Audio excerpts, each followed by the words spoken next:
Dr. Eric Kelly III and a host of phenomenal speakers from all around the globe for this 7-day virtual event that you don't want to miss. The mission of the Black Business Expo is to raise scholarship money from kids all the way from high school all the way from college. The Black Business Olympics is one of the largest Black business showcases in the world. It is an opportunity for businesses and companies to showcase their businesses globally. We are going to be giving away laptops up to $5,000 away to students. Again, I'm Olivia Appleberry, the founder of 2 Cents Finance and one of the speakers for the expo. I am so excited to see you there. For more info, go to www.blackbusinessexpousa.com or call 919-308-9090 and hope to see you there. I am Black Business. From the moment I wake until the time I sleep. Yes, I am Black Business. I am Black Business. Tell me, are you Black Business? I am Black Business. Do you support Black businesses? Listen, I support Black business because I am Black Business. Black Business Expo, one of the largest business showcases in the history of Black business in the world. The world! Sign up today at www.blackbusinessexpousa.com or call 919-308-9090. I am Black Business. I am Black Business. From the moment I wake until the time I sleep, I am Black Business. I am Black Business. Are you Black Business? I am Black Business. Do you support Black businesses? I support Black business because I am Black Business. Black Business Expo, one of the largest business showcases in the history of Black America in North Carolina. Sign up today at www.blackbusinessexpousa.com or call 919-380-9090. I am Black Business. I am Black Business. From the moment I wake until the time I sleep, I am Black Business. I am Black Business. Are you Black Business? I am Black Business. Do you support Black businesses? I support Black business because I am Black Business. Black Business Expo, one of the largest business showcases in the history of Black America in North Carolina. Sign up today at www.blackbusinessexpousa.com or call 919-380-9090. I am Black Business. I am Black Business. From the moment I wake until the time I sleep, I am Black Business. I am Black Business. Are you Black Business? I am Black Business. Do you support Black businesses? I support Black business because I am Black Business. Black Business Expo, one of the largest business showcases in the history of Black America in North Carolina. Sign up today at www.blackbusinessexpousa.com or call 919-380-9090. I am Black Business. Dr. Eric Kelly III and a host of phenomenal speakers from all around the globe for this 7-day virtual event that you don't want to miss. The mission of the Black Business Expo is to raise scholarship money from kids all the way from high school all the way from college. The Black Business Olympics is one of the largest Black business showcases in the world. It is an opportunity for businesses and companies to showcase their businesses globally. We are going to be giving away laptops up to $5,000 away to students. Again, I'm Olivia Appleberry, the founder of 2 Cents Finance and one of the speakers for the expo. I am so excited to see you there. For more info, go to www.blackbusinessexpousa.com or call 919-308-9090 and hope to see you there. I am Black business. From the moment I wake until the time I sleep. Yes, I am Black business. I am Black business. Tell me, are you Black business? I am Black business. Do you support Black businesses? Listen, I support Black business because I am Black business. Black Business Expo, one of the largest business showcases in the history of Black business in the world.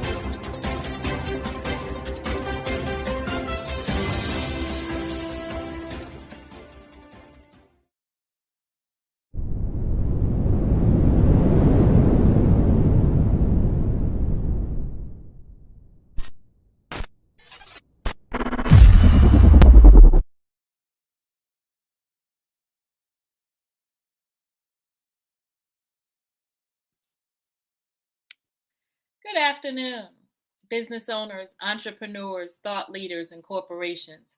Welcome to the Black Business Network. My name is Linda Mitchell. I am your business moderator for this afternoon on the Black Business Network. The Black Business Network is a 24-hour business network showcasing Black businesses, business owners, entrepreneurs, and thought leaders worldwide. We have speakers from North Carolina, London, Singapore, Africa, Japan, and cities all over the United States. The Black Business Network is a global community sharing its business knowledge to empower, inspire, and educate businesses about business. Our first speaker today is Jerry Smith. Jerry launched JAS Consulting, an entertainment company, in May of 2020, where he services as founder and CEO.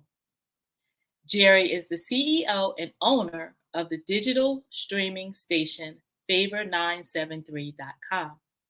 In 2021, Jerry Smith was awarded the President's Lifetime Achievement Award by President John R. Biden Jr. for Jerry's 37 years of radio and his commitment to serve the community. Jerry is the recipient of the Drummer Award for Program Director of the Year by BRE Magazine, Gospel Truth Magazine, National Gospel Program Director of the Year, NAB Marconi Award for Religious Station of the Year. Please welcome our next speaker.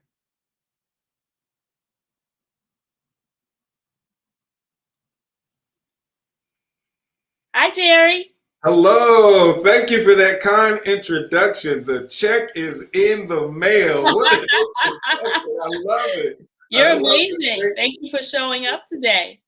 Thank you for having me. It's an honor. Anything I can do to help sow into our young men and women's lives and careers. Of course, you all are doing this to help raise money for scholarship. And I hope the viewers and entrepreneurs and business owners will make a donation to help them further their education. I hope so as well. Genius is common, and I'll see you on the other side. Awesome. Again, thank you for this great opportunity. I'd like to send a big shout out to my big brother, Dr. Eric Kelly III. I'm the third too. So anything that you see with Jerry Smith, you're going to see 03. And I apologize. I'm in my office, and the lighting in this office is not very good. So it's kind of dark. And Eric was trying to help me get it together. So I'm not so dark and you can see me. But look again, great. You look great. Do you? I'm waiting for Eric for Mark to pull me out, and once he pulls me out, you can go ahead and go forward with your presentation. Okay. Yeah, I needed to wear some colors like you. You got the color coordination thing going on. Well, as mentioned, my name is Jerry Smith, 38.5-year radio veteran. The name of my company is JAS Consulting and Entertainment. I do a lot of things under the umbrella of JAS Consulting and Entertainment. I do consulting. I help artists get airplay, national airplay, and best practices on how to navigate this world of radio and records. As a matter of fact, I'm going to talk a little bit about that as well as my business. I consult radio. I help them to put on a great product and quality that is listener friendly, to help them to best monetize their radio station. Also, I do something called radio promotions. And what radio promotions is actually almost act as an agent for a recording artist to help them to be able to get airplay nationally. And this week was a milestone for my company. My very first Billboard national airplay #1 single. My client Marcus Jordan was #1 on that chart, and another major chart called Mediabase. And I had been top 30 with several of my clients, top 10, but never a #1. And God has blessed me to really have some amazing clients that have great music.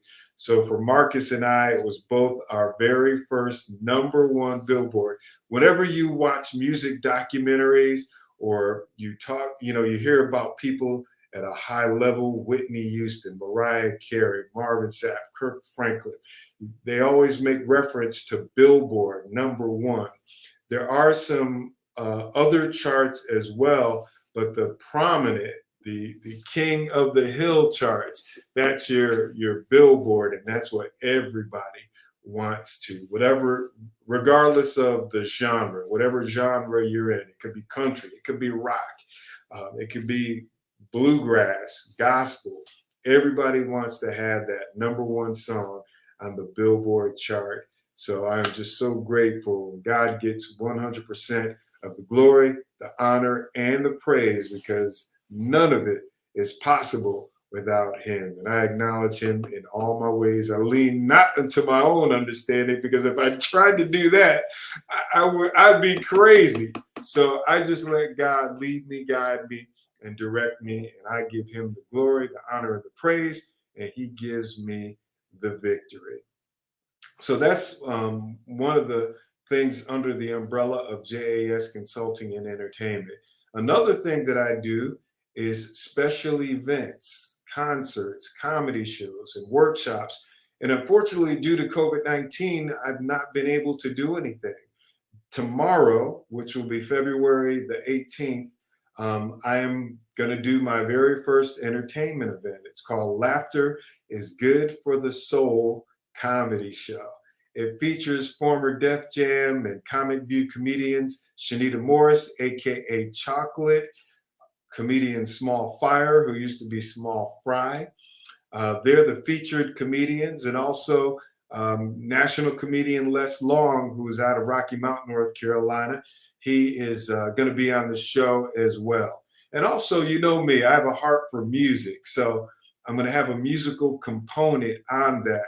National recording artist Wes Morgan, who peaked at #15 on the Billboard chart that I was telling you about. And he's also #19 on another major chart called Mediabase.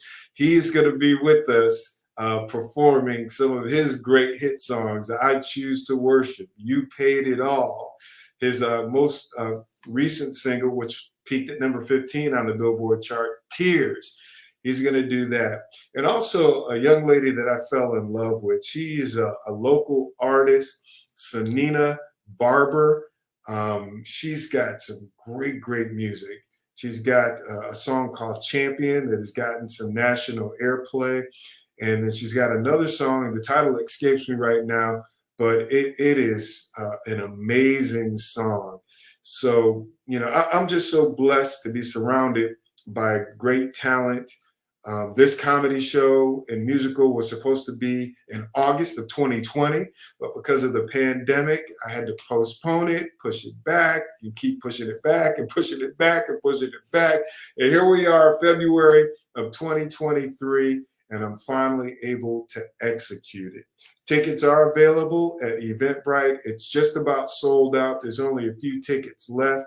If it's something that you'd like to do, please get your tickets. There will be food and drinks available at the show. There will be vendors as well. And again, there's plenty of parking.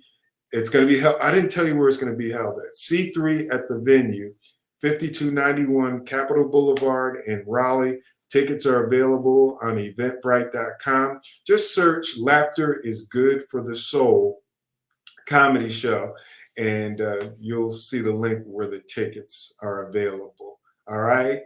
Some people are celebrating Valentine's Day this weekend, so I encourage you to, make it a date night if you didn't do it on Tuesday or this past weekend. I am so honored to be asked to speak, to share my experience. I'm only a new entrepreneur. I've only been doing it for a little over 2.5 years. I launched the company in May of 2020, and it's just been an amazing experience. All my life and all my career, I pretty much work for other people. I use their money to do these special events, but now the shoe is on the other foot. But I still have a heart for people. I still have a heart for community, and I especially have a heart for our young men and women, because education is key. It will open the doors to many avenues. And I truly believe that a big part of our problem with the youth and them getting in trouble, going to jail, losing lives is because it wasn't stressed enough early on in their career about the importance of education, or maybe their parents didn't know how to manage it. Oftentimes we just leave that to the school system. We, pack up a lunch or send them off to school, and we expect the teachers to do all of that. Well, a lot of that has to be done at home. A lot of it has to be supplemented. We have to help them to get some tutoring, and just to make sure that they're doing their homework, that they comprehend and that they understand everything, so that when they become at that vulnerable age, especially in their late teens and early 20s, that they're headed in the right path. All right. So that's why I just really want to prick your heart and hope that you will donate anything to help these young men and women get their computers, or maybe help to pay for their college tuition or book supplies and school supplies. I mean, anything to help further their education. I look at my family and I think about the ones who were successful, and then the ones that failed, that got caught up in the system and poverty and jail and domestic violence. And the obvious thing is education. The ones that pursued education or a skill or some sort of profession, we all made it, including me. We all made it and went on to have productive lives. And the ones that got caught in the drug game or crime, in and out of jail, those family members didn't pursue an education. So I just, can't stress enough that these young men and women that really, really, are trying to educate themselves, they may be the ones that are breaking the cycle for the poverty. You know what I mean? I love it when I hear a kid say, when I ask them, what do you want to be when you grow up? And they're young. I was 12 years old when I knew I wanted to do radio. People said I couldn't do it, wouldn't do it, never would do it. And here I am celebrating almost 39 years as a professional radio broadcaster. I could see it, I could taste it, I could smell it. There was no denying that I would do it. And I know there are other young men and women that are the same way. And so when I ask them, what do you want to be when you grow up? I want to be a doctor. I want to be a lawyer. I want to be an entrepreneur. I want to be a scientist. I know that they can see it, taste it, and smell it. And they could be like me when I was young, where people were saying, you can't do this, you can't do that. And I know that they can do it because God put it in their heart. So anything that God puts in your heart, it's already done. This is what I've discovered, that when God put being in radio in my heart at 12 years old, it was already done. Now that I'm older and I look back over my life, I'm like, man, everything was intentional. All these people that I met, all these people that God put in my path, these great minds, my success today, first and foremost, is from God, but the people that God put in my path, I learned from some of the best radio minds in the world. And I had no idea, no clue. I'm snotty nosed, green, wet behind the ears. I'm just taking their instruction, their advice. And they always had these positive things to say about me. You're going to do great. You're going to do this. You need to leave us and go on to greener pastures so you can get paid what you really command, because you're really good. And I'm like, what are they talking about? And I know that these young men and women are going through the same thing. They're in the early part of their journey. And we just have to sow those seeds of success to help them. Because that's what happened to me.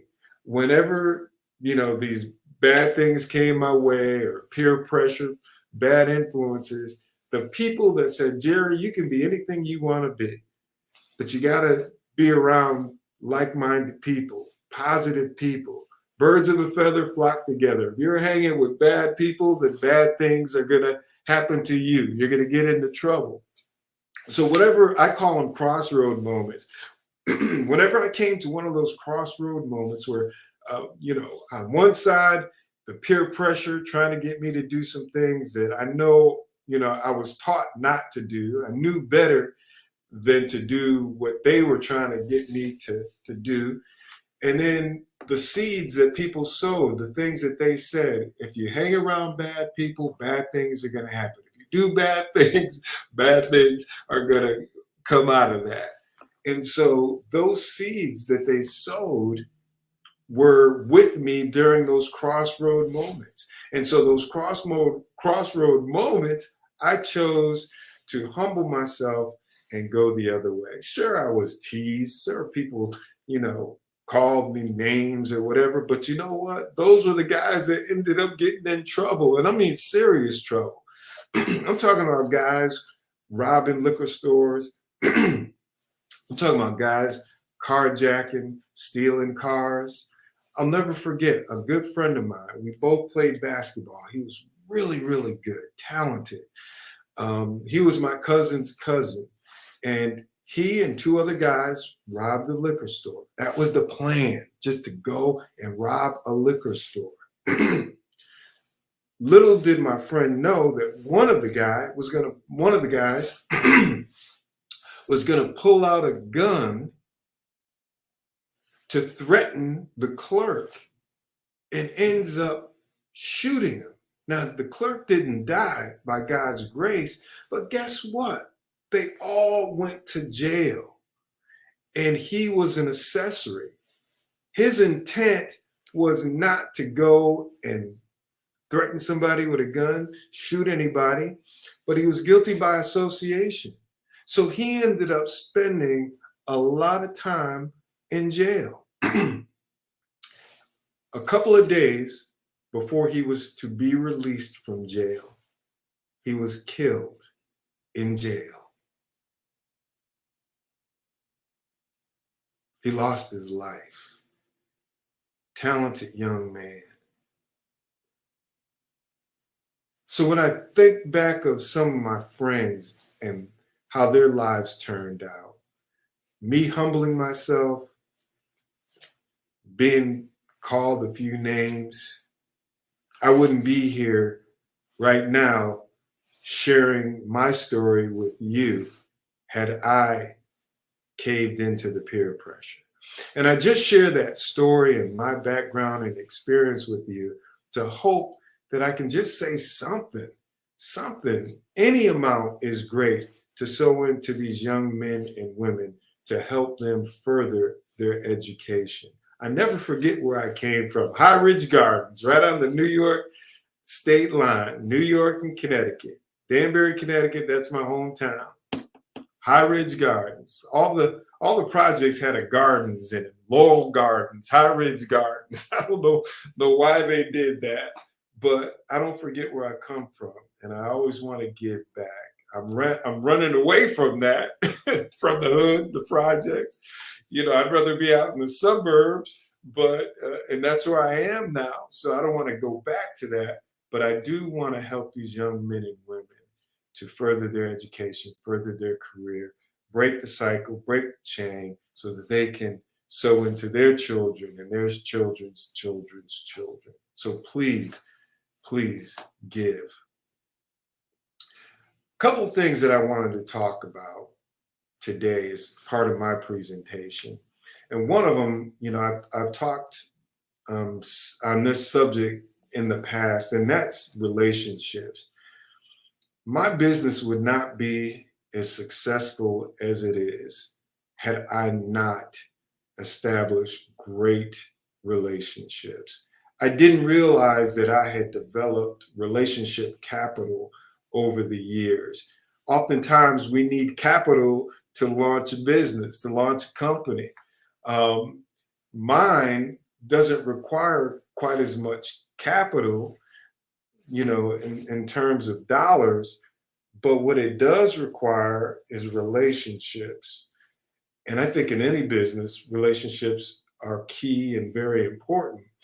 But with radio promotions, a radio station, concerts and special events, having, whoops, my lighting here is not doing that well, but having relationships is really, really key.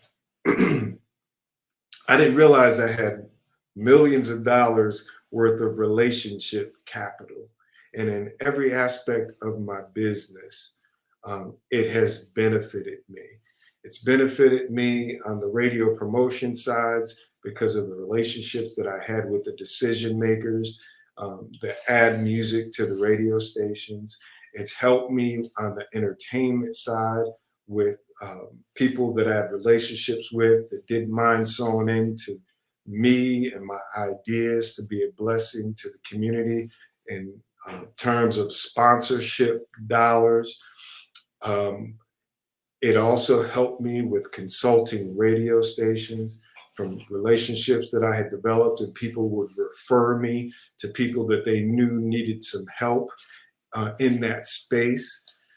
And my advice to you in establishing relationships is to make it organic. Don't force yourself. Just be genuine, and you know, we have to help each other out in life. And so as long as you can be organic, you can be genuine and truly bless someone, then I believe that will come back to you. And that's a great way to establish a relationship. People know my heart. They know I try to do things in excellence. They know I have community and other people's best interest at heart. And we all know something that somebody doesn't know. And if anybody has a question, I'm really, really open and willing to share whatever knowledge or information that I have to help them out. And again, relationships are key. And I want to touch on that too. I hope some recording artists are watching. Radio and records is a very, very complicated business. Both of them are entertainment, and there is order in both of them, but it seems like it's spontaneous and we fly by the seat of our pants, and we're supposed to do that because it's supposed to be fun. The music that is made from record labels is supposed to invoke emotion, make you want to dance, take you back down memory lane. You know, I'm pretty sure that, you know, the older folks, the seasoned folks, you could probably remember your prom, junior, senior prom, and you remember the song that was you and your baby or your man's song, you know, Always and Forever. That was my song. That was my song. I could remember it like it was a few minutes ago. And so that's the great thing about music, is that it puts you in a time and it puts you in a place. Sometimes you don't want to be happy. You've gone through something serious in your life and you want something inspirational to help you to get through that moment. It could be the loss of a loved one. It could just be a difficult time in your life, or a relationship that broke up. Then you need that pick me up. You know what I mean? That, you know, listen, I'm down, but I need to get up. I need to, you know, I need to celebrate. And we love to dance. You see it on TikTok, you see it on Facebook. We are emotional people, and you need something to invoke that emotion. Radio's purpose is to entertain you and inform you, to keep you in the loop of what's going on in our community, in our state, and in our world, and to play some great music. Radio is a business, and a lot of people don't realize that radio sells commercial airtime. That's the product. The music is what we use to attract the audience to listen to our station. And we need people to listen for long periods of time in order to get high ratings, so we can present those ratings to advertisers who want to get the message about their products, goods, and services out to the masses. So the higher your radio ratings are, then the more business you're going to get, because they want to advertise to a lot of people. And there's a formula on getting ratings, and that's why I stress that radio is a business. Television is a business. It's not just free willy out of the kindness of somebody's heart to put country music on, hip hop, R&B, gospel, jazz. They look at it as, here's an audience that we can target. This will be our niche. We'll super serve a specific demographic, and we hope that we win with this group of listeners, and that our ratings will be high enough from all the people listening and them listening for long periods of time, that we can present to Geico, McDonald's, Burger King, Verizon, the car dealerships, the furniture stores, the clothing stores, the concert promoters, and they'll see value in our listeners and our audience because we are here on the ratings. And all of that turns into money, okay? And radio is a multi-million-dollar business. It's not, it's not play. It's serious. Most times people don't even realize how many people work at a radio station. Now with COVID hitting, people have kind of cut back on staff. But the former station that I worked with, people knew maybe 5 of us, the DJs, the personalities, maybe a few other people, but there were like 40 or 50 people in the building. The business department, the sales department, the production department, the promotions department. And so there are a lot of people in that business for that particular company. And they're like, I don't care what kind of music you play, Jerry Smith, what the artists are, who they are, as long as you get good ratings so that we can have our jobs and we can pay our mortgage and college tuition, life insurance, health insurance, and all that stuff. So there's a lot of pressure for the decision maker on the music, because again, it's not their own personal toy. It's not a play. It's for real. And there are a lot of people's livelihood that depends on how well that radio station does, how well they monetize the product.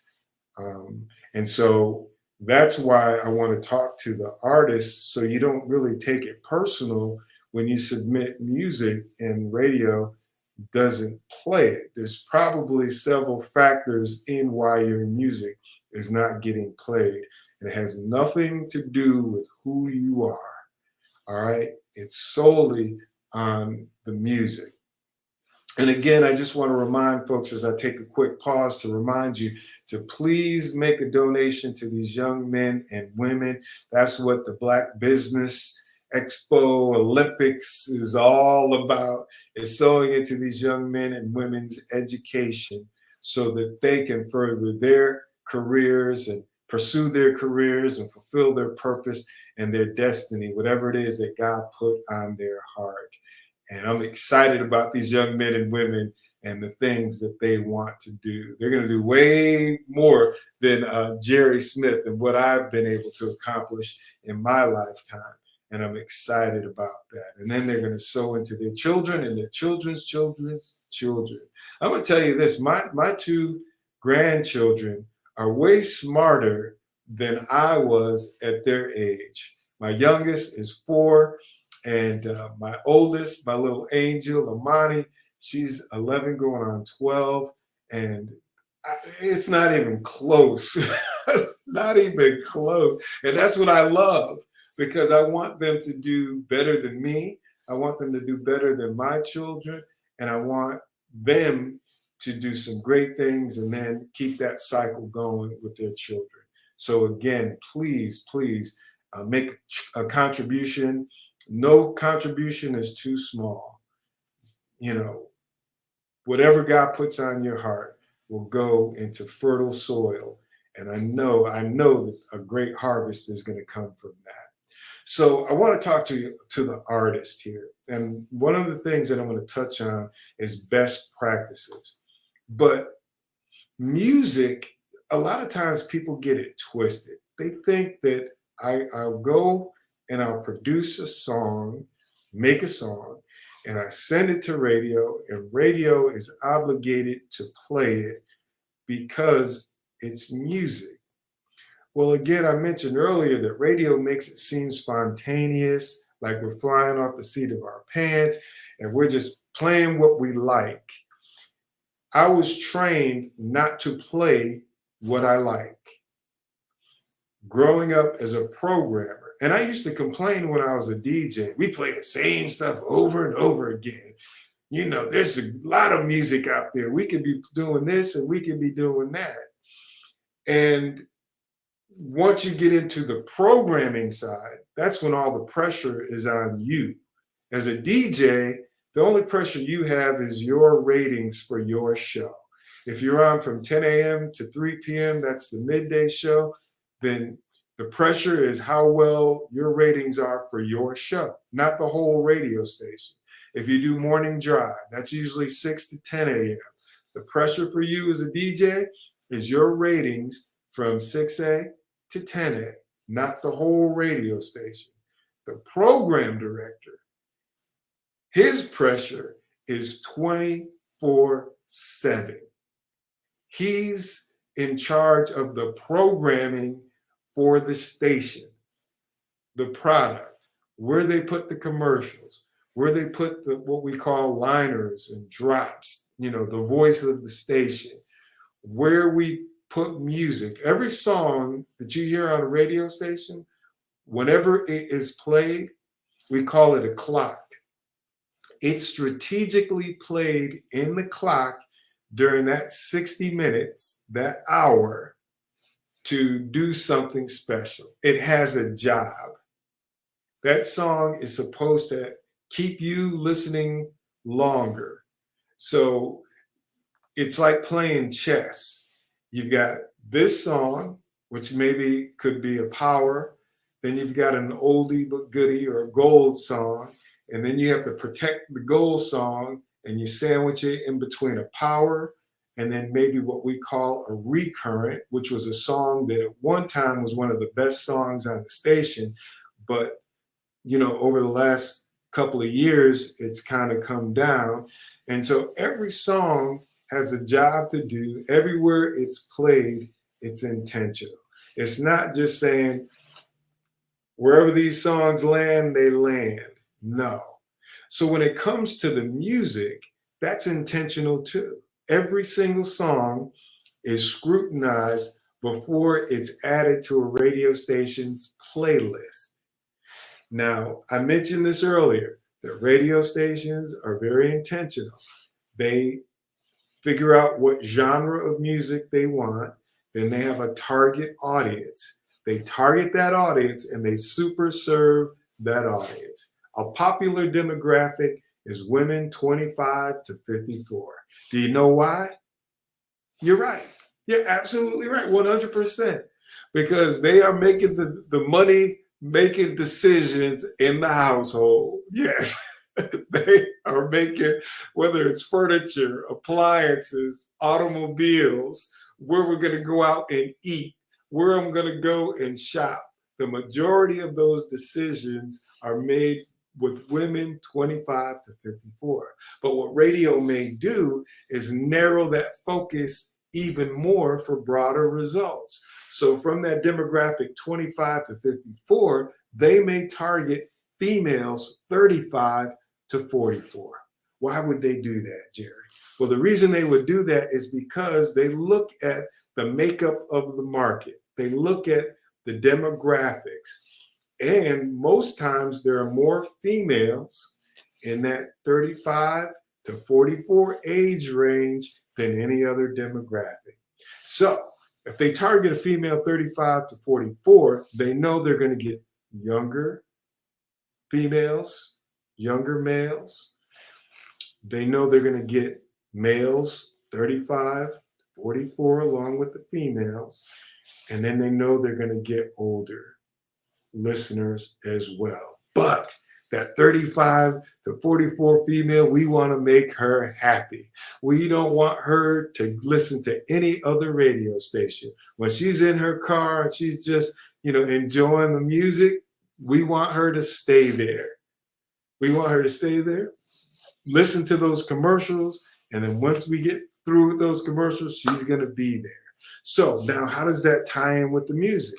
It ties in with the music because every single song that is selected for a radio station, we want that song to be appealing to a female 35 to 44. Okay? That's the narrow focus, but definitely 25 to 54.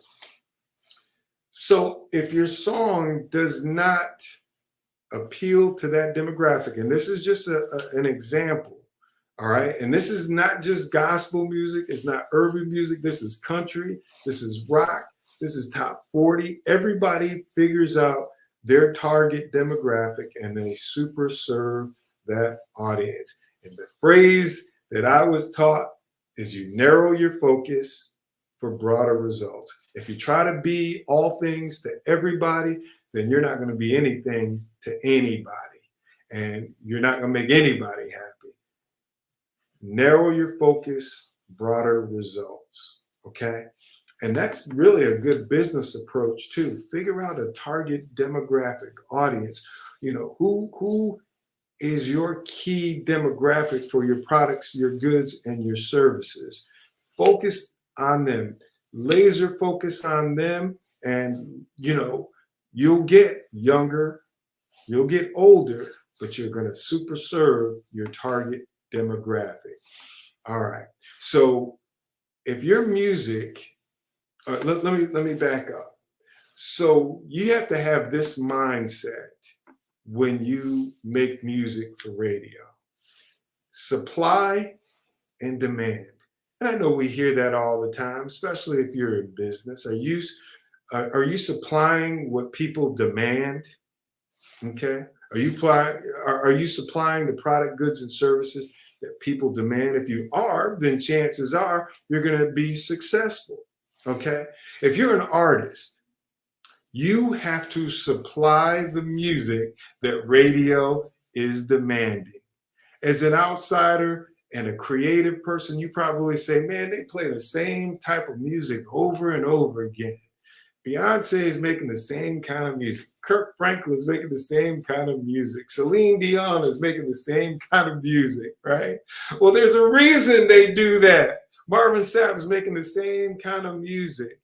They are supplying what they know radio demands, as opposed to, and this is the big problem with independent artists and what holds you back, is supplying, let me back up, is demanding that radio plays what you supply. If you are demanding that radio plays what you supply, then you're going to be behind the game over and over and over again. Again, radio is not going to tell you what I'm telling you. They're going to say, submit your music, I got it in review, and so on and so forth. But if you're not supplying what radio demands, that sound, then you're not going to get played. Because again, this is $1 million business, multi-million-dollar business. They're not playing games. They're not just sitting back like, let me play what I like. That's what your iPod is for. That's what your playlist is for, your Spotify and all that stuff. For radio, we've got to program to the masses with a narrow focus for broader results. So these are some key things that I want to share with you. And don't forget to make a donation, all right, to help these young men and women get computers and further their education. That's really important to me. That's why I'm here today. Not to talk about me or my business, but to impart some wisdom and knowledge and information to you to help you navigate this business of radio and records, but more importantly, to help sow into these young men and women. So there's a couple of things that are key to get radio airplay. You got to have a great song. I don't care how good you look. I don't care how well you dress. If your music isn't good, you're not going to get radio airplay. You have to have great production. You could be the big fish in town, but you're competing with people nationally from the West Coast, East Coast, South, and North. And they're all doing it in excellence. So when a program director is getting music to evaluate, the first thing they listen for is the production quality. Then they listen for the vocals. Can this person sing? Is the background on point? Okay. The message in the song, we don't really get caught up in that, because if it's not produced well and the singing is terrible, but the message is good, it's not going to get played. All right. We know that every song is for somebody in regards to the message, and that message is going to inspire somebody, uplift them. It's going to help them get through. One program director told me, he said, Jerry, if you put poorly produced music on your radio station, then your radio station is a poorly produced radio. You're not putting the top quality product. Your radio station is not a top quality radio station compared to others. And that made so much sense. If you put a bad song on your station, then for that 4 minutes, 3.5 minutes, whatever, your radio station is a bad radio station. So you gotta spend the money to get the producers, the recording studio, to get quality sound. A program director is only going to listen to 25 to 45 seconds of the song. They're not waiting for the song to climax and say, oh, wow, it took 2.5 minutes, but at 2.5 minutes, it really hit me. you got to come out of the gate smoking. Our society is a microwave society. We don't like to put the popcorn in the hot oil and move the pan around and let it pop. No, we throw the bag in the microwave, hit popcorn, and then in a minute or two, we have popcorn. So people don't want to wait to listen to a song for it to climax. You got to hit them out of the gate. And what hurts radio is that they will punch away. People listen for the first few seconds. If it doesn't hit them, then they go to another radio station. And whenever they go to another radio station, we usually lose them for 45 minutes. And that's devastating because, again, the key to get ratings is the amount of people that listen and how long they listen. So you got to come out smoking. You got to make sure your song is radio friendly. And when I say that, no long introduction. You get right into it. Maybe 10 seconds, is good. 12 seconds. If you notice, the major artists, they come out with 0 seconds before they start just singing. We call that zero intro. They just come out smoking. They don't build up 30-second intro. They just come out smoking. Your song has to be a radio edit. Radio wants songs under 4 minutes long. And I don't know why artists insist on going to 4 minutes and 12 seconds, 25 seconds, 5 minutes. Radio is trying to play as much music in a 60-minute time frame, 1 hour. The radio station that plays the most music is perceived as the better radio station.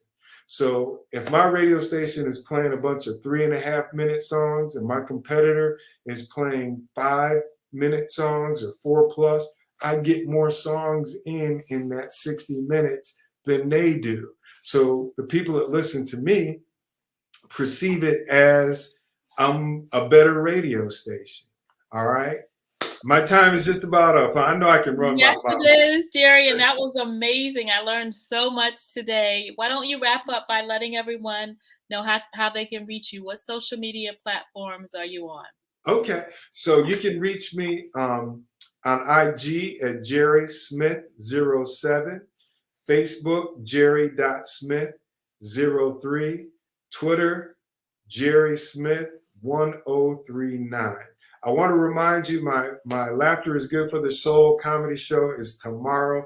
Tickets are on Eventbrite. It's just about sold out. Would love for you to come lay down your hair and just laugh and have some fun and some delicious food. And if you want to find out more about my business, JAS Consulting and Entertainment, you can go to jerrysmith03.com. That's my business website. Tells you about all the things that I could do. I ran my mouth a little too much, and I wanted to share more for the artists to help you. That was amazing. Thank you. Genius is coming, and we'll see you on the other side. All right. Thank you. You're welcome. The Black Business Expo's mission is to raise funds for high school seniors going to college or K-12 entrepreneurs. This expo is a fundraiser for students. You may go to www.blackbusinessexpousa.com to donate to the scholarship fund, or use the Cash App feature that's on the screen, $BBXUSA, to make a donation.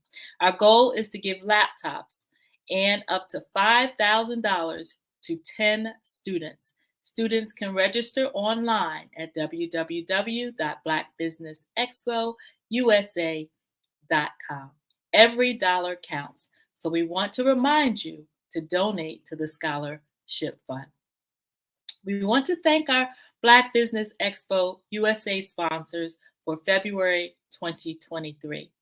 NC 100, Moody Capital Partners, Suede Soul, Lotus Roche Coaching and Training, Carolina, Virginia Minority Supplier Development Council, Step Management, Barbara H. Smith, LLC, Margie McLean Foundation, Incorporated, Genius is Common, Earth Essentials, Mulaney Shani Global, Executive Women's Success Institute, The Quality Coaching Company, Superwoman, Creative Force Studios, Lee Entertainment, Artistic App Design, and of course, the Black Business Expo USA.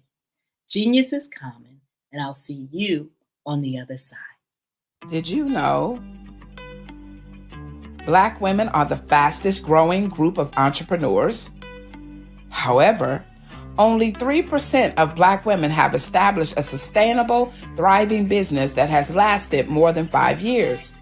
Why is there such a huge gap between creating and sustaining a business? Common obstacles like money and resources. But on a deeper level, self-doubt, lack of support, undervaluing self, stress and overwhelm, relationship challenges, health challenges, work-life imbalance, and unsure of purpose and passion. Meet Milani Shani Global. Our mission is to coach and mentor Black women entrepreneurs into sustainable, thriving, and highly lucrative businesses that provide an opportunity for you to use your authentic gifts and talents and make an impact on your community. As your business transforms, your personal life transforms, giving you access to the lifestyle you have always envisioned for yourself.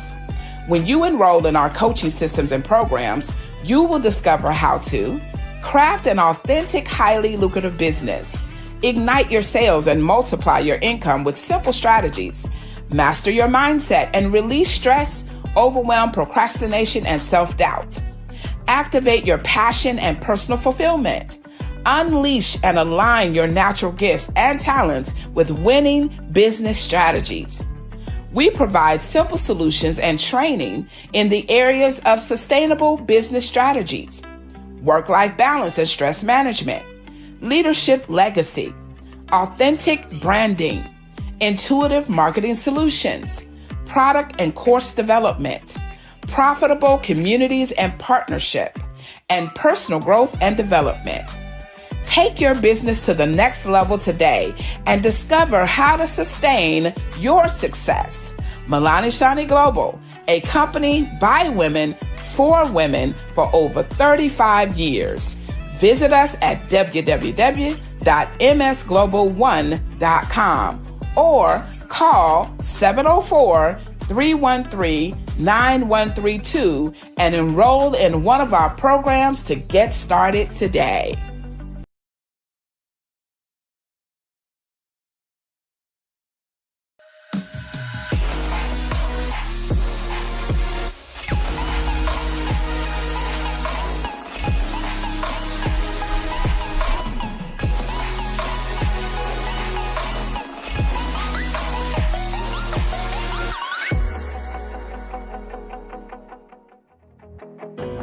I am Black business. From the moment I wake until the time I sleep, I am Black business. I am Black business. Are you Black business? I am Black business. Do you support Black businesses? I support Black business because I am Black business. Black Business Expo, one of the largest business showcases in the history of Black business in the world.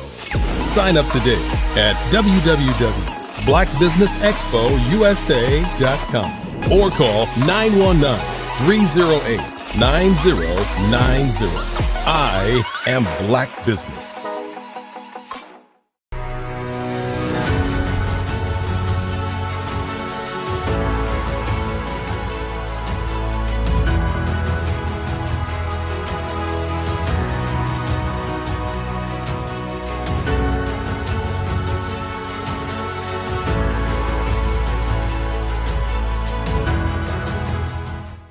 Black Business Expo's mission is to raise funds for high school seniors going to college or K-12 entrepreneurs.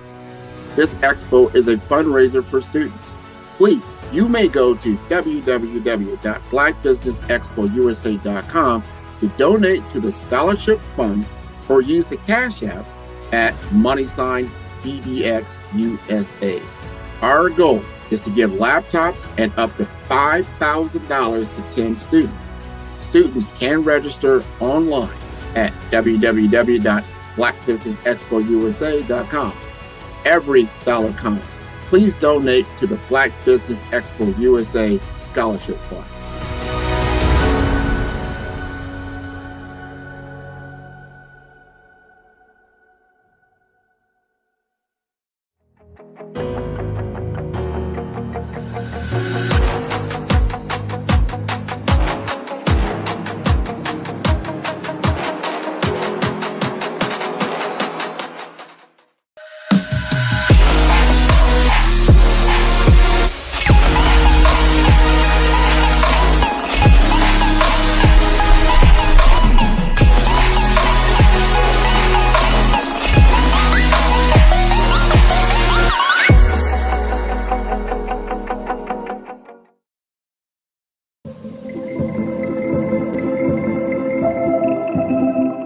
Design is human. It's about people. It's about life. We've designed everything around us since the beginning of time. The things that we see, the things that we hear, experience, and feel. And in this evolving digital frontier that we are calling the metaverse, there are opportunities to do things that we never thought were even possible. But with innovation comes responsibility, and there will be many challenges that we must face and overcome together. I've often wondered, how do we create balance between humanity, technology, and the environment in a world that is already constructed? It's as though we are designing against the grain. This is something that many of us are trying to figure out at this technological tipping point. I personally have spent countless hours of my life, especially in the last few years, really thinking about this, thinking about how to create amazing, innovative, and artistic, immersive experiences using technology, but while still doing our part in this world to protect our people and to protect the environment. And what I've realized is that collective thinking around design is holding us back. It's become mechanical, a series of conflicting checklists and linear conventions, components of production cycles. We don't always think about design as coming from within, as inherent to our species, the human. So today I will discuss 5 immersive design considerations for the metaverse outside of these technical checklists and processes. These are considerations that are a little more qualitative, sometimes a little harder to wrap our minds around and transfer that knowledge into meaningful action. These are the things that impact our decision making and the world we live in, whether we realize it or not. And when we make this connection more mainstream, I truly believe that we can evolve the world by pioneering what artistic but responsible, immersive design looks and feels like, and what the metaverse should evolve to become and to include. My name is Natasha Rapsat, and I am an experienced designer, strategist, multi-dimensional being, an explorer traveling to see the bones of the world and to learn for the future of humanity. I have medium brown skin and dark hair that is pulled back. I'm wearing a black shirt, red lipstick. Before we get into the considerations, let's discuss immersive design for common understanding. Feel free to leave comments or questions. I will do my best to answer. Thank you for joining me today.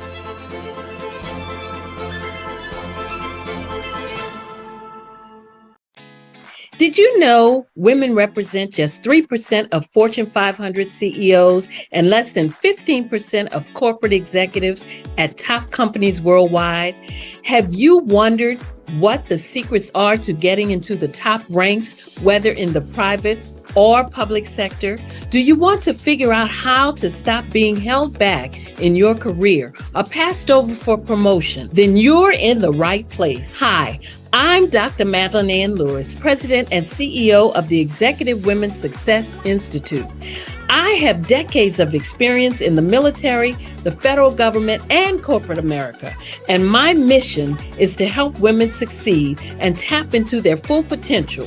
I want to reach 1 million+ women around the world to become the leaders they are meant to be. So if you want to move into a management or executive level position, or maybe you are a female veteran transitioning out of the military into business entrepreneurship, then reach out to the Executive Women's Success Institute at 301-693-3284. Let us get you on the fast track to success.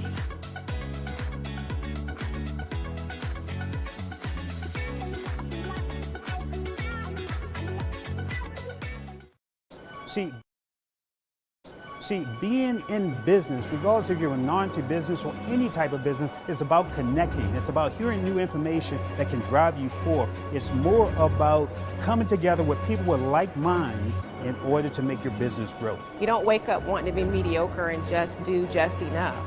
You want to excel. You want to be a master in your craft. You want to take it to the next level. So it's not going to happen by accident. So you have to be mindful and think of what can I do today to help take me to the next level. The truth is, your life will only change when you get new information. Your life will only change when you move forward with another level of thinking. This expo is about new information and moving your life to another level.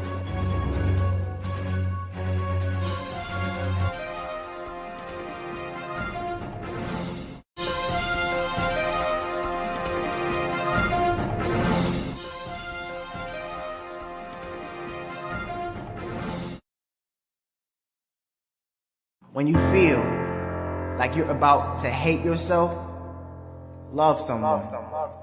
And when you feel like you're about to hate someone, love yourself. And when you feel like it's the end of the world, breathe and remember that you have to go inhale in order to exhale deep. Like a person who thinks too much, I thought about the word genius and thought, genie in us. Then I thought, if there's a genie, then there must be wishes. So I made a wish upon my genius and became inspired to write a piece about war and the way that it destroys worlds, boys and girls weeping over spirits no longer married to the corpses that carried them as child, laughing, funny. How air forces its way back in even when we just want to exhale. Well, I didn't finish that poem because I'm a firm believer in oneness. So no matter how much I disliked the military, I kept coming to the conclusion that all the soldiers in the army are me. So I went back to my genie and I made another wish. I wished for words that would uplift. The genie sent me poems that sounded more like spaceships, because you know we've been working is gracious and we ain't made shit. I wished we could fly as a spaceship that fly so high that we no longer need to exhale, because we in heaven fly so far and so fast into outer space that we end up turning into energy. G for genius, for genie, for magic, as you are, as you were, and as you always will be, made of the same star that you see as far, but in fact so close enough for us to shoot for, because Lord knows we need something to shoot for, because too often we are shot at. We gotta pay attention to buy time, to train ourselves to shoot back, not like bullets but like stars. Make wishes on the genie that you are, the genie in us, the genius in you, the only person on this earth smart enough to make the dreams that you hope for come true.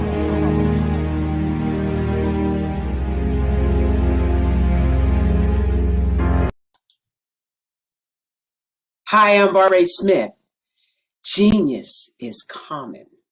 My genius is executive coaching and professional corporate training. As the master executive coach and corporate training ambassador for the Genius is Common movement, I help business owners Craft their stories in such a way that you know exactly what they do, what they have, and what they bring to the table. Many times as business owners, we are asked, so what do you do for a living? And we could be crushing in our businesses, but we're not quite sure exactly what to say in a short amount of time. Well, I help you take those stories that are the reason why you're in business and why you're so passionate about your business and craft them in such a way that people are drawn to you as opposed to being repelled by you. Because every conversation, every time you talk to someone about your business, you are excited about it. But are you really conveying what you do, what you have, and what you bring to the table? And do really people understand why you care so much and why they should care that you have the solution to their problem? Well, I'm here to help you with that. As a master storyteller, I can help you with your stories and spin them in such a way that they are intriguing and fascinating. People want to listen to you talk about your business. That's why at the Genius is Common movement, I am the master executive coach and professional training ambassador. That's my genius. And genius, oh yeah, it's common.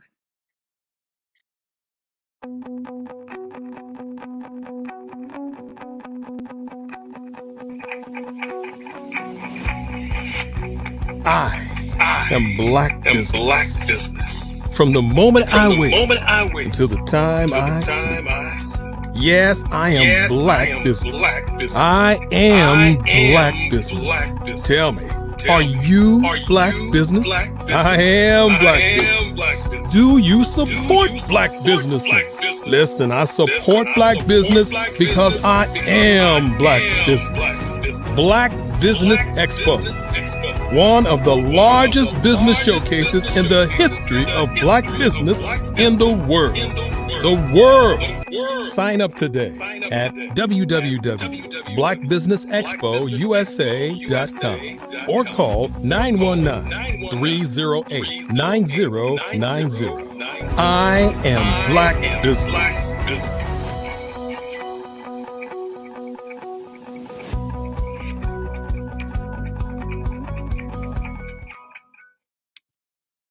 Good afternoon, business owners, entrepreneurs, thought leaders, and corporations.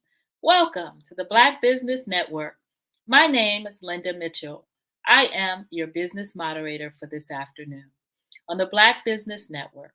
The Black Business Network is a 24-hour business network showcasing Black businesses, business owners, entrepreneurs, and thought leaders worldwide. We have speakers from North Carolina, London, Singapore, Africa, Japan, and cities all over the United States. The Black Business Network is a global community sharing its business knowledge to empower, inspire, and educate businesses about business. Our second speaker is Ian McHale, JD, of Infinite 8 Industries, Incorporated. Ian McHale, JD, is a 5-time author, international speaker, engineer, and the owner of Infinite 8 Industries, Incorporated, an industrial artificial intelligence firm. Ian took a prior technology startup firm from $15,000 in annual revenue to over $1 million in 3 years. Infinite 8 Institute, a separate firm he leads, specializes in cutting-edge technologies such as Internet of Things, autonomous vehicles, cybersecurity, accelerated computing, and blockchain technology. I present to you Ian McHale. Dr. Mitchell, it's an honor. Hi, good afternoon. How are you today? I'm doing all right. Thank you for having me. It's always an honor to see you. And it's always an honor for you to share. Genius is common, and I'll see you on the other side. Absolutely. Thank you. You're welcome. Okay, so good morning to the diaspora. I'm from the north the north side of Omaha in Nebraska, in the middle of the United States, from a neighborhood called Miller Park. When I grew up, the youth would come to call me Knowledge. And the irony of that is that I would actually grow up to provide knowledge as a service. But even more powerful than knowledge is knowledge applied. Let me show you how. My name is Ian McHale, and I'm the founder and principal engineer of Infinite 8, which is an ecosystem of high performance technology and innovation, where we deliver tomorrow's technology today. Now we shall discuss our revolutionary initiative, Infinite, a private internet service and the future of the internet.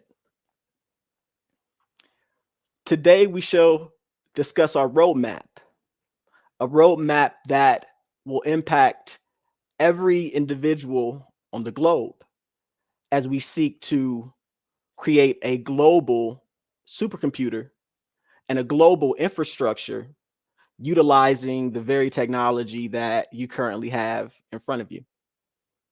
We will talk about the infrastructure that we have created and the infrastructure that also will be added as different users join this particular revolutionary network.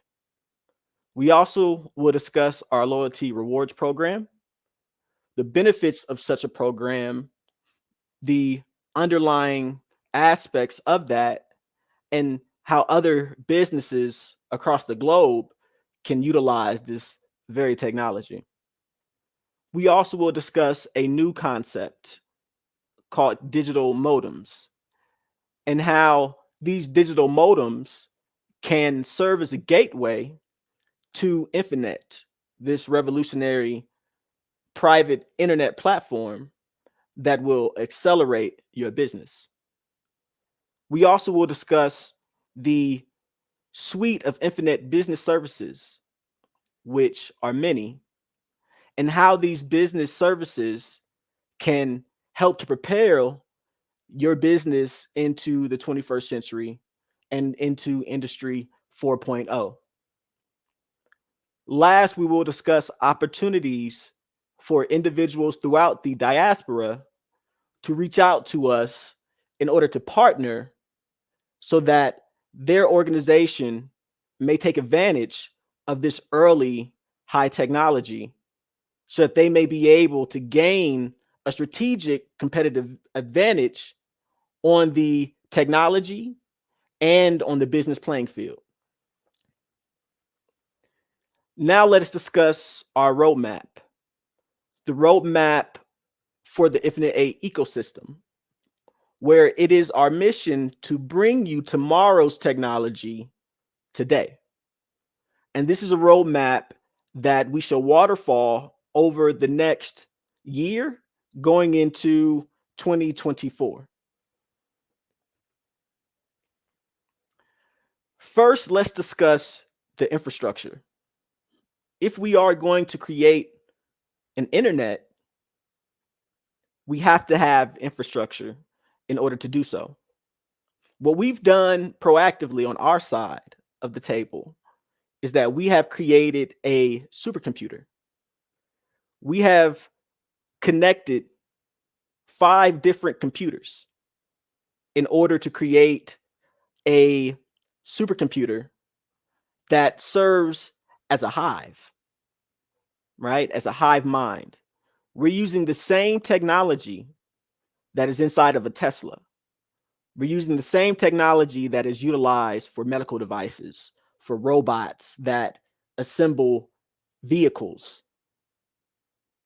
We're using that same technology and we're using it to create an internet layer that is more magnificent than anything that you have experienced before. Let's go further. How do we incentivize? What is it? What's in it for me? Well, globally, you have many different organizations from Starbucks to Walmart to Target that have rewards programs where they incentivize their customers to do repeat business with them continuously as they win various prizes, trips and retreats, various things of that nature. But many small and medium-sized businesses around the globe do not have access to the secrets of how you actually run and create a loyalty rewards program. How will I designate points? How will users access those points? What we've done is we've created a system where we provide loyalty reward points that businesses can utilize for their own purposes.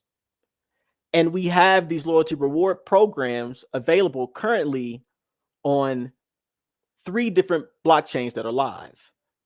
As we roll out our quantum based blockchain Infinite, we also will release our additional token, Quantum GT, that can also be used for loyalty reward programs. Meaning you have a customer that makes a purchase and they gain these points in return.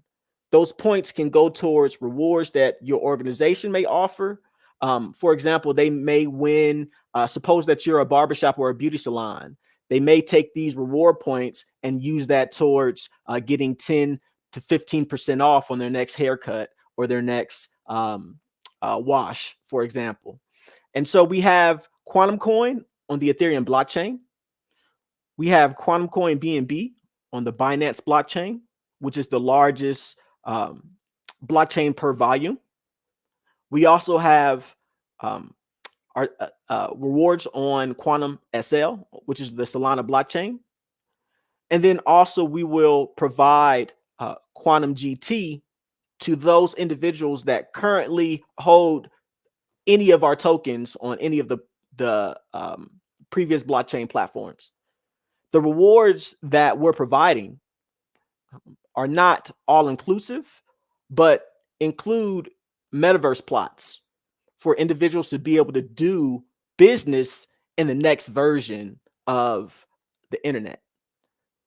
Website development, helping organizations to reorganize their website or to create new websites or landing pages. Emerging technology early access, where organizations are able to test out our software in order to give us feedback, software such as cybersecurity software, healthcare applications, business applications, educational applications, etc. So how are we actually going to provide this service? How is this service going to work? So very similar to how you have a modem inside of your home that is providing you with the internet connection. Essentially what we're doing is we're piggybacking on top of your modem, and we're creating a layer on top of the internet and really creating a high-speed lane and bridge over the internet, similar to as if we were to take the ceiling, we were to climb the ceiling and go through the ducts and go across the room and get over to the other side, right? So this is essentially what we're doing with this particular technology. How individuals are able to tap in to our particular network is through a concept and a protocol called digital modems. And we use your existing PC, right? We use your existing PC as a modem, and we compensate you by essentially having our software on your system, right? We are not collecting any data that is private on your particular system. We're not accessing your system from that particular perspective. But on this network, every single data transfer, every single transaction is identified on a ledger, right? And so we don't have the blockchain infrastructure, but we've taken the best aspects of blockchain because blockchain is very slow. For example, we have an application that uses credit cards instead of blockchain. The credit card transaction goes through in seconds. The same application using the blockchain takes 4 minutes. That's too long when we have real-time systems that are coming online, such as autonomous vehicles, drones, the Internet of Things, artificial intelligence, etc. These machines need to operate in an environment where they can access information in real time. That means in milliseconds, right? Almost within 0 seconds. You're really pushing the speed of light, and we're really toying with the theory of relativity and those concepts as we really push the limits of physics in order to get data from point A to point B as fast as possible. We also are creating a global supercomputer. For example, we're not Microsoft, so we don't have the funds in order to be able to create 3 football fields of servers. But what we can do is we can come together, in particular with the diaspora, and we can connect all of our computers in order to create a global supercomputer that is more open and more accessible and superior to all existing systems that currently are. So that you know, it's just not me talking about the system, right? Let's bring some type of objectivity into the conversation. And so what we've done is we've poured our source code through ChatGPT in order to have ChatGPT analyze our technology and our version of the internet in comparison to other internet protocols such as Ethereum, such as Bitcoin, and such as the current internet, right, that we all know and love. As far as our network, what makes our network different? There's 2 things in particular that make it different. One is that we use teleportation, right? We use quantum physics. We use the same physics that create black holes. We use those physics, but we simulate those physics on everyday computers, right? So basically what we're doing is we're taking a piece of information, we're sending it through a black hole, a simulated black hole, and then we're manifesting it on the other side. Because of that, it is faster than every other system out there. And ChatGPT will testify to this, as you can see. As far as data capacity, because we are using tensors, right? I don't want to have to take you back to calculus. So I'm going to make this as simple as I possibly can. Okay. So you may have a tensor is like a black hole, right? And a black hole, like those that are at the center of our galaxy, can swallow infinite amounts of material and molecules. And every molecule is essentially a piece of data, right? And so it can swallow an infinite amount of potential data. So a tensor acts like a black hole. So we're basically putting data into it, but we're able to actually get data out of the other side of the black hole, right? So because of that, it has a higher capacity to transfer data than any other existing internet protocol. The storage requirements are also low, right? Because think about a black hole. A black hole has a mass that's almost nothing because it condenses everything into the size of less than an atom, right? And so also at the same time, because we're simulating that activity, we also have very low storage requirements. If you were to run a node, for example, for the Ethereum blockchain, suppose you wanted to be a part of the Ethereum blockchain. You wanted to let them utilize your computer in order to become a part of the blockchain.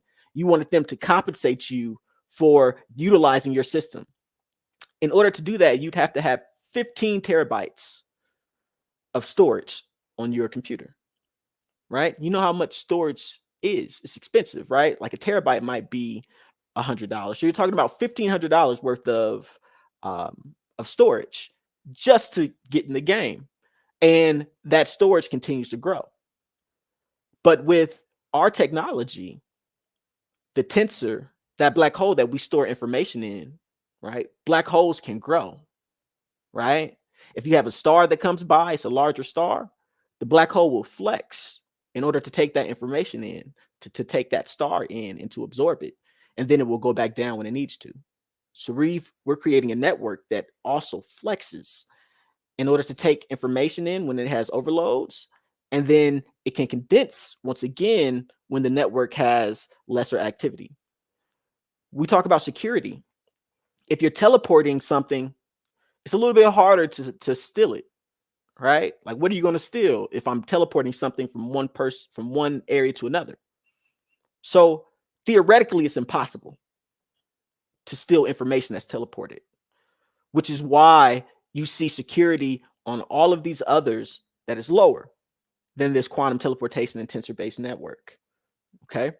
Also, there are quantum algorithms that are anti other quantum computers, right? So even if a person has another quantum computer, we have quantum resistant algorithms to protect the integrity of the network. As far as creator friendliness, of course, we're using more advanced technology so that it's not as creator friendly, for example, as existing systems.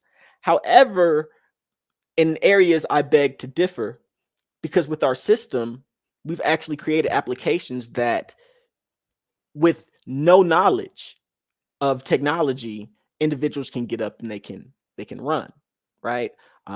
They select a menu of items, and these items are automated services. Okay. And so we are preparing to deliver technology that is high technology, but in the most simple way that we can spoon feed it to the masses and to the diaspora. As far as ease of application development, once again, that's moderate, but we are developing tools and resources in order to allow individuals to more easily interact with this ecosystem.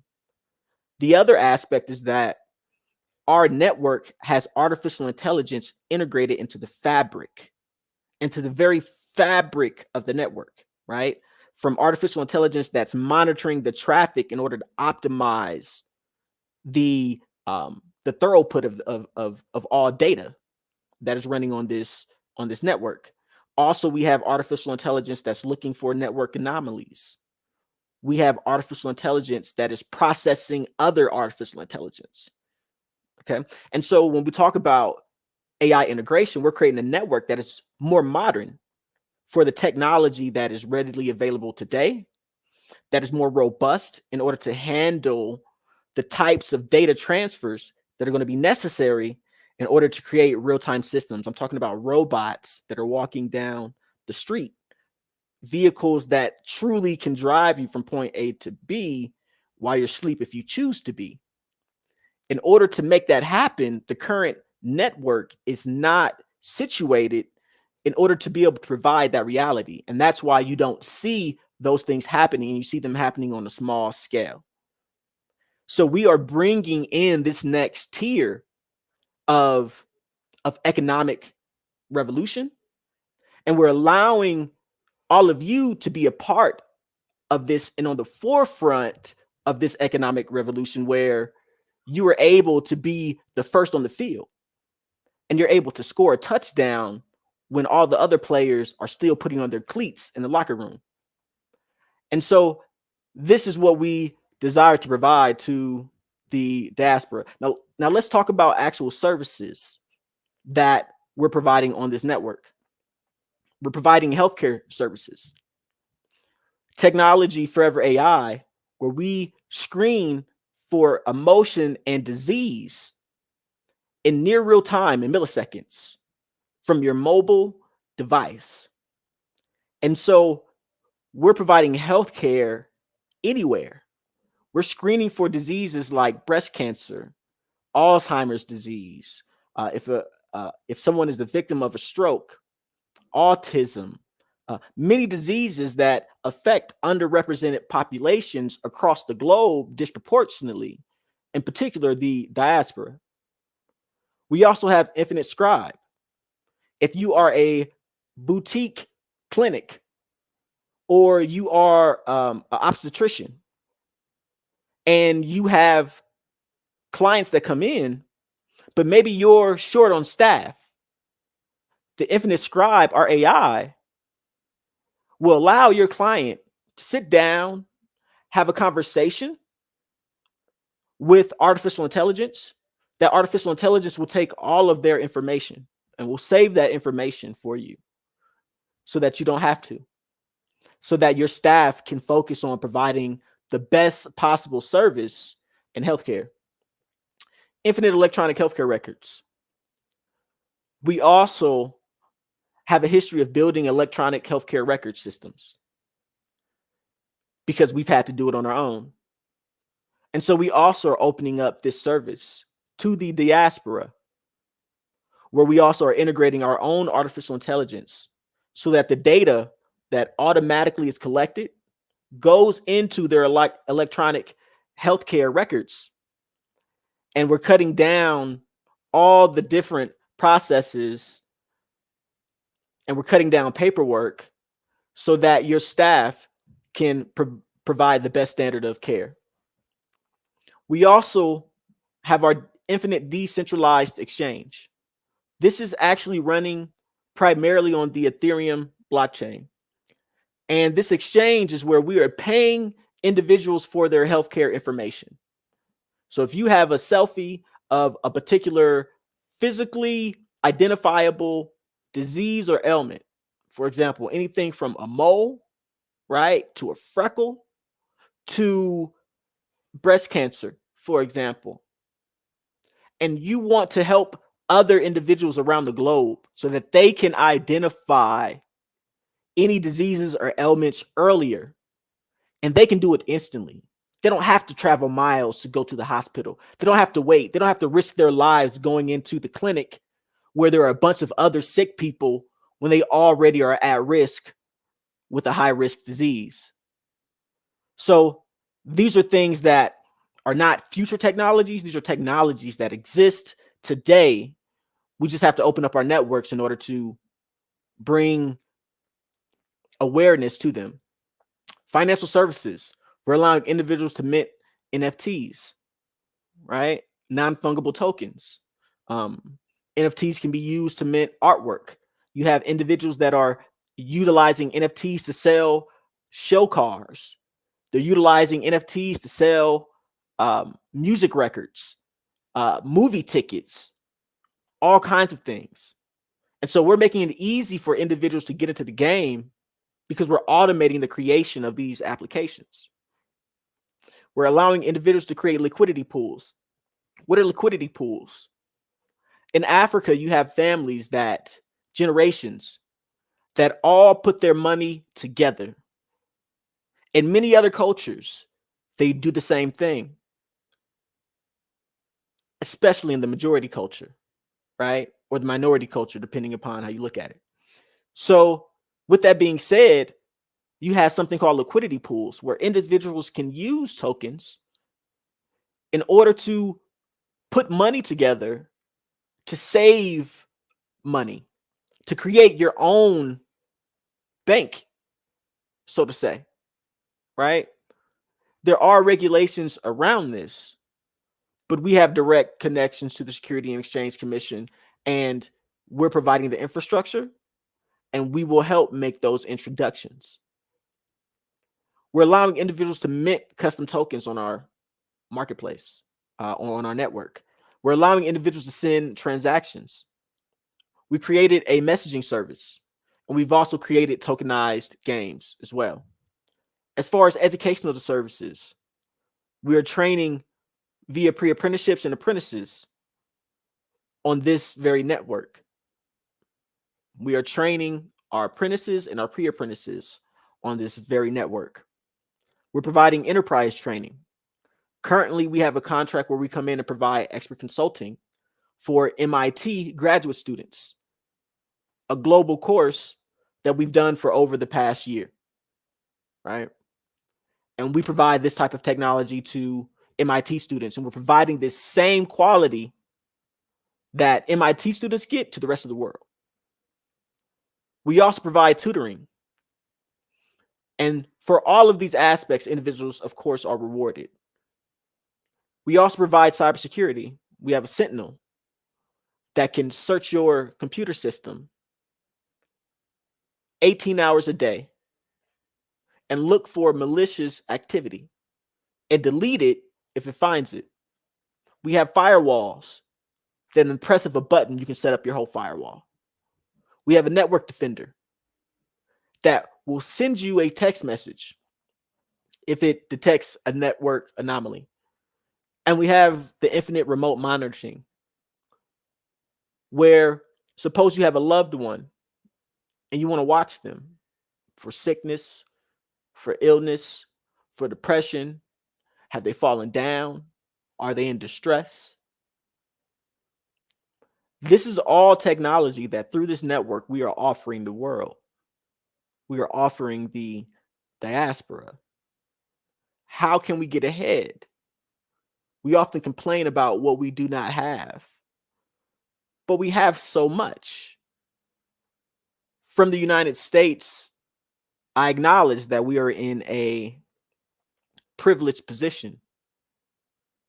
So if we're able to access the most advanced technology in the world, then give us a stage.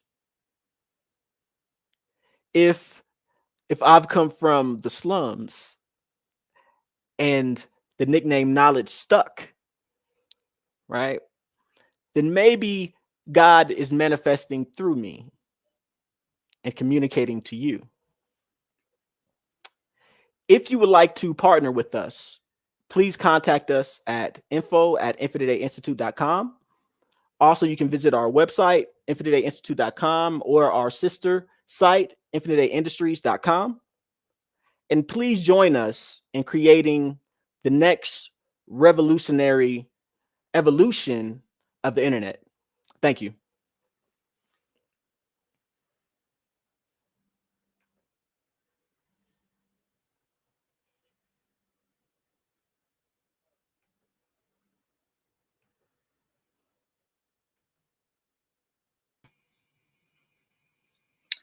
Well, you've done it again. You've done it again. Can you hear me, Ian? Yes, I can hear you. You're amazing. Your information is so technical. It's high technical. I tried to keep up with you, Ian. It's all right. So let me ask you a question. You know, as a small business owner, how would I take the information that you just shared and apply it to my small business? Now, my business specifically is in health and wellness, but if you could generalize it for a small business owner for me, that would help a lot. Okay, absolutely. And so suppose that you want to automate some type of business process within your organization, and you want a network that will work with you in order to create an application that is more secure. For example, in healthcare, this past year, there were $7.8 billion in ransoms as a result. So the current system is not secure. And so because we're teleporting information, it's making your organization a lot more HIPAA compliant as a result. And in addition to that, you're providing faster services. Also, because we're allowing individuals within our network to utilize our artificial intelligence, you're also providing them with behavioral health services. You're providing them with access really to care that you might have to have $1 million to access. And so really we're bringing the highest level of imaging and screening technology to the diaspora as well. But also, like we talked about, we will work with organizations because we do have a very rigorous R&D arm. And so we're really creating this for the world. And so if there's something that an organization wants to create that that they have not created, and they want to do it on the most cutting edge network, then we would partner with them in order to help manifest their vision. We also have access to a number of resources. We're partners with NVIDIA, Amazon Web Services, a number of Fortune 500s. We also have access and partnerships with organizations with over 300 developers. And so really it's just a question of what do you want to create and how can we help you create that? Yeah, one of our viewers just said your technology is absolutely amazing. And I'd like to add to my question, how does this compare to like a VPN? When I worked in corporate America, we would always have to go over the VPN to make sure our network was secure in order to be able to, protect our proprietary information. Yes, so that's a very great question. So with a VPN, essentially you're tapping into their traditional infrastructure, right? And so even though it may appear that you're going off grid, you still have the same organizations that are running those particular systems, right? The other aspect is that because it's running on classical computers and it's not using quantum resistant algorithms, as a result, it could easily be cracked by a quantum computer, any passwords, etc. And so it's not really safe from, for example, if someone, okay, so for example, when you create an internet, right, the people who created the internet didn't intend for the internet to be used in any way. Also, at the same time, we're not the only ones with quantum technology, right? And so as a result, if you had someone in Russia or someone in North Korea, for example, that wanted to get into your system, into your VPN, they could, if they had access to quantum technology or even simulated quantum technology, right? And so you're not really safe in this era. You even have the NSA in the United States that recently put out different quantum algorithms so that all the cybersecurity firms and organizations could upgrade their standards. And this hasn't trickled down to the people yet. And so the people really are sitting ducks, so to say, in a cyber world where you do have hackers that take advantage of everyday people. Wow. Well, your technology is very advanced, and thank you for everything that you do. All right. Well, thank you for having me, and I look forward to collaborating again. Absolutely. And of course, I will go ahead and say that genius is common. Thank you. And we'll see you on the other side. All right. Thanks. Take care. The Black Business Expo's mission is to raise funds for high school seniors going to college or K-12 entrepreneurs. This expo is a fundraiser for students. You may go to www.blackbusinessexpousa.com to donate to the scholarship fund, or use the Cash App that's on the screen below, $BBXUSA. Our goal is to give laptops and up to $5,000 to 10 students. Students can register online at www.blackbusinessexpousa.com. Every dollar counts. So we want to remind you to donate to the scholarship fund. We want to take a moment and thank our Black Business Expo USA sponsors for February 2023. NC 100, Moody Capital Partners, Suede Soul, Lotus Richer Coaching and Training, Carolina, Virginia Minority Supplier Development Council, Step Management, Barbara H. Smith, LLC, Margie McLean Foundation, Incorporated, Genius is Common, Earth Essentials, Malani Shani Global, Executive Women's Success Institute, The Quality Coaching Company, Superwoman, Creative Force Studios, Lee Entertainment, Artistic App Design, and of course, Black Business Expo USA. Genius is common, and I'll see you on the other side.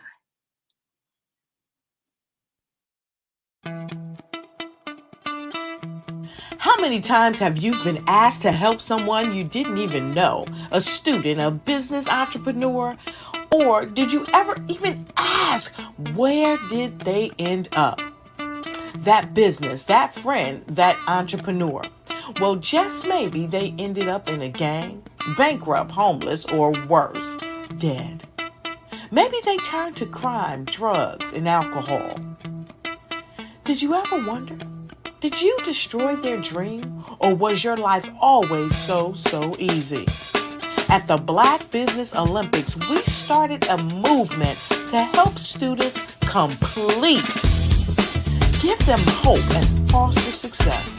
Help them to leave their dreams of providing laptops, computers, and up to $5,000 in scholarship funds.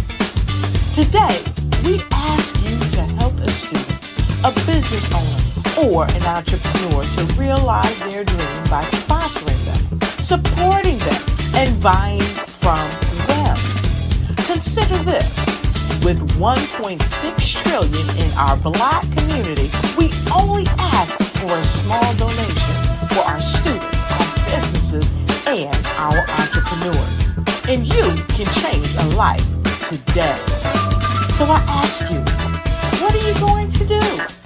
Sit on the sideline and watch our students in high school be leaving, miss out on their dream from lack of resources? Or are you going to donate to the movement and change their future and yours as well? Give us a call today at 919-308-9090. Change their life by investing with action to the Black Business Olympic Fund.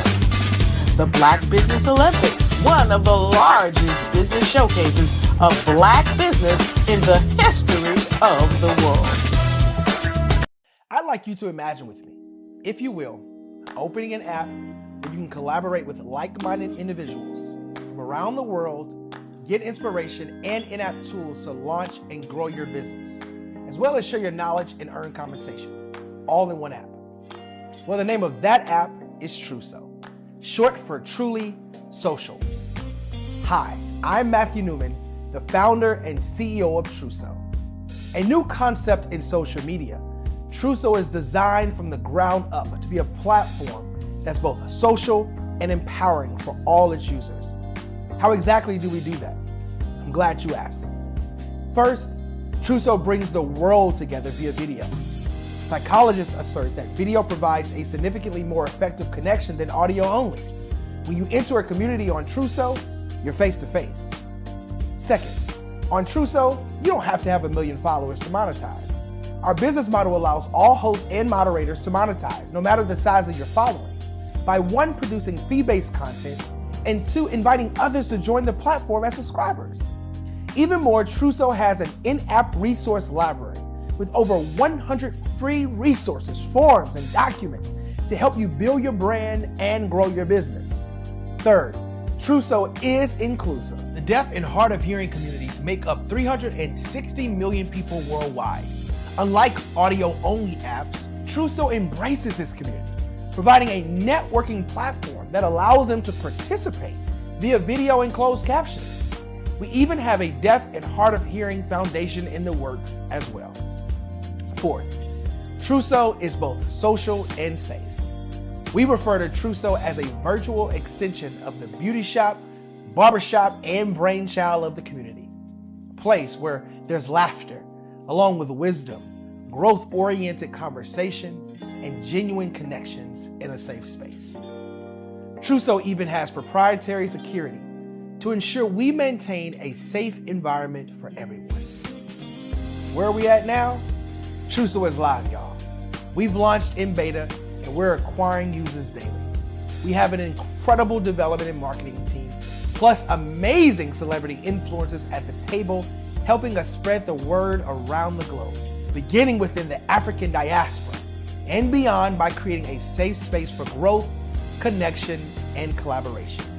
We're truly excited about Truso. We've created something special for which there is a global market. And we invite you to embark on this journey with us as a shareholder. The future for Truso is truly bright. Join us and let's go there together.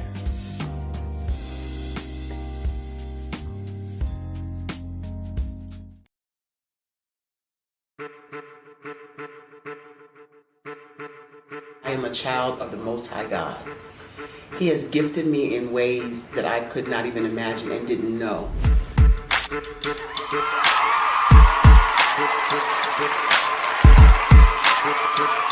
There was a time when I didn't know who I was.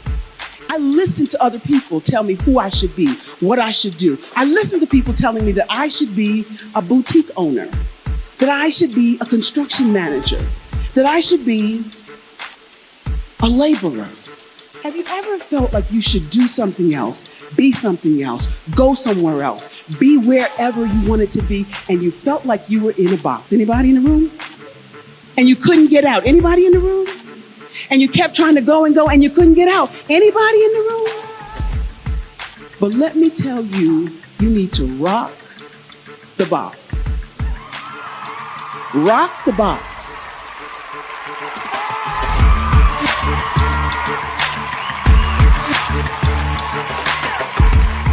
I am engaging, inspiring, and empowering.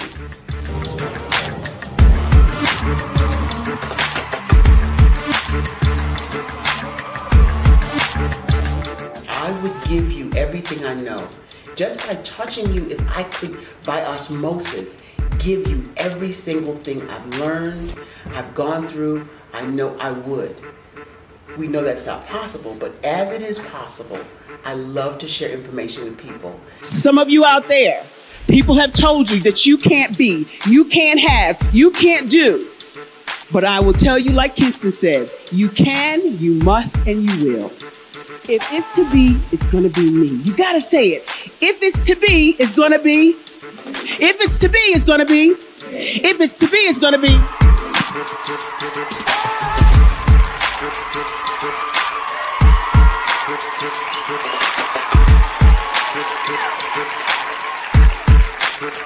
Barbara is because she believed what her mama said about her and not what other people told her. Every day you wake up, when you're in a situation, it's your choice whether it's an advantage or the disadvantage. She gained her confidence and her life, and now she is a testimony. If I can help you elevate yourself, then I feel like I'm elevating my own self as well. What you know and I know together can change the world.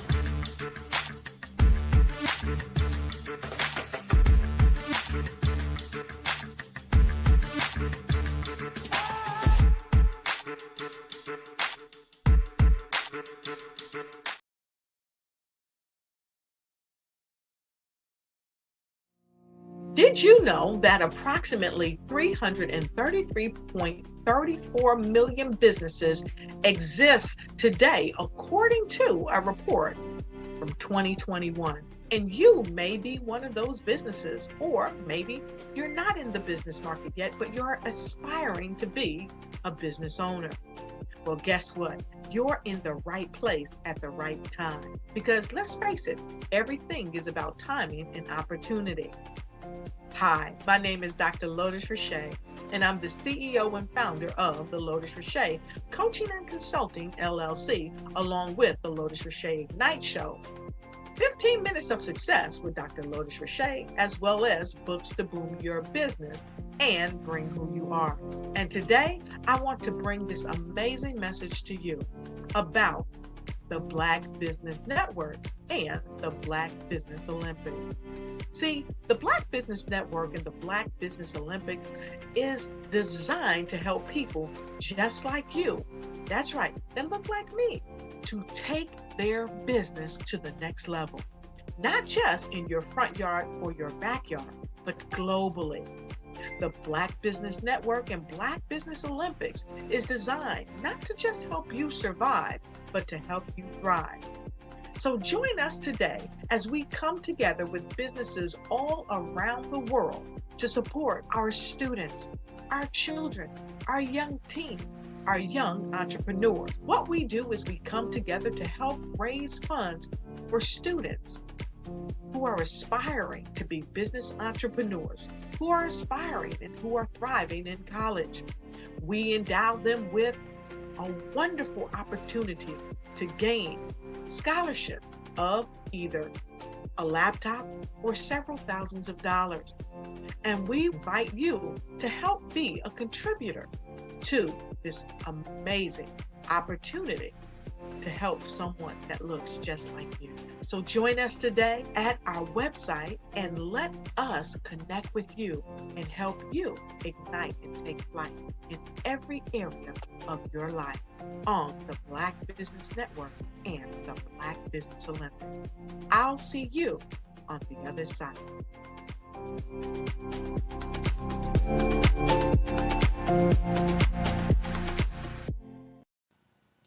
Hello, my name is Kiasi Helm and I'm 14 years old.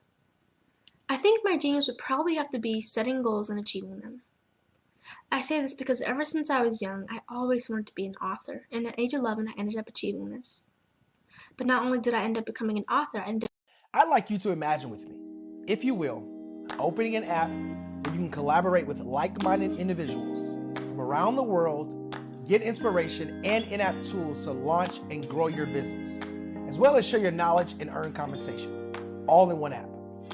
Well, the name of that app is Truso, short for Truly Social.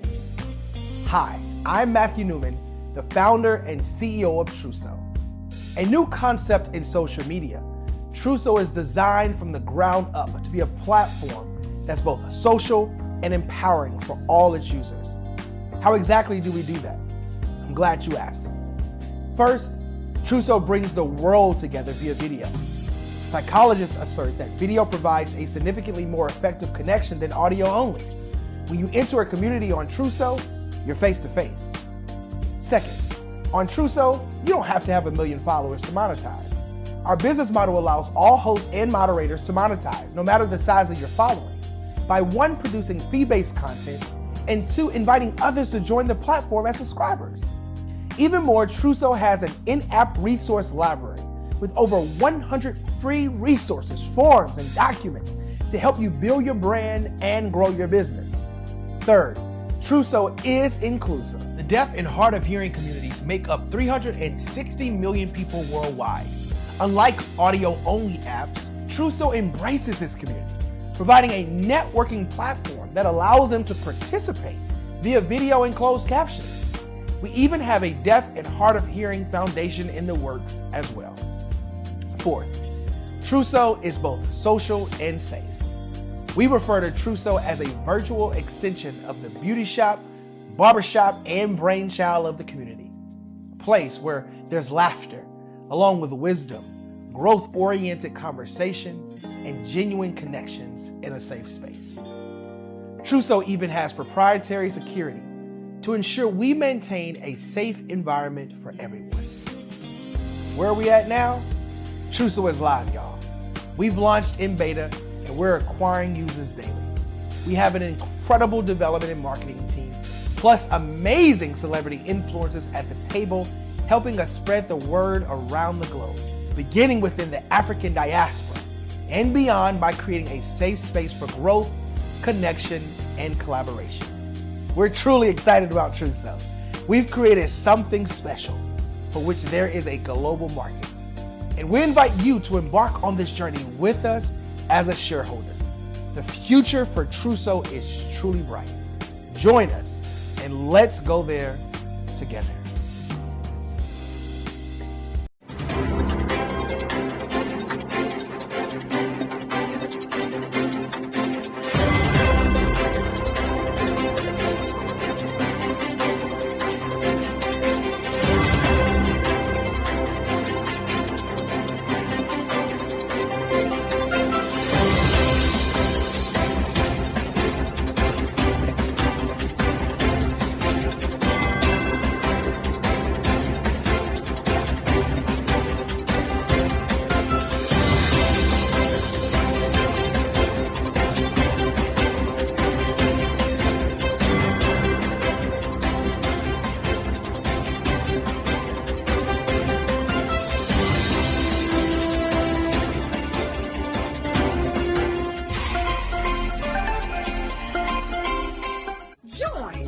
Dr. Eric Kelly III and a host of phenomenal speakers from all around the globe for this 7-day virtual event that you don't want to miss. The mission of the Black Business Expo is to raise scholarship money from kids all the way from high school all the way from college. The Black Business Olympics is one of the largest Black business showcases in the world. It is an opportunity for businesses and companies to showcase their businesses globally. We are going to be giving away laptops up to $5,000 away to students.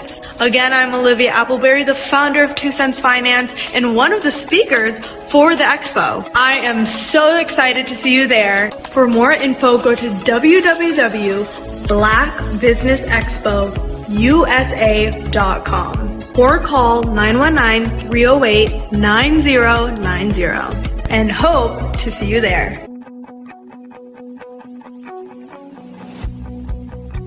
I am Black business. From the moment I wake until the time I sleep. Yes, I am Black business. I am Black business.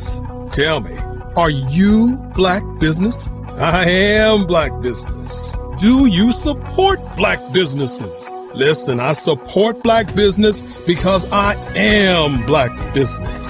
Black Business Expo, one of the largest business showcases in the history of Black business in the world. The world! Sign up today at www.blackbusinessexpousa.com or call 919-308-9090. I am Black business. I am Black business. From the moment I wake until the time I sleep, I am Black business. I am Black business. Are you Black business? I am Black business. Do you support Black businesses? I support Black business because I am Black business. Black Business Expo, one of the largest business showcases in the history of Black America in North Carolina. Sign up today at www.blackbusinessexpousa.com or call 919-380-9090. I am Black business. I am Black business. From the moment I wake until the time I sleep, I am Black business. I am Black business. Are you Black business? I am Black business. Do you support Black businesses? I support Black business because I am Black business.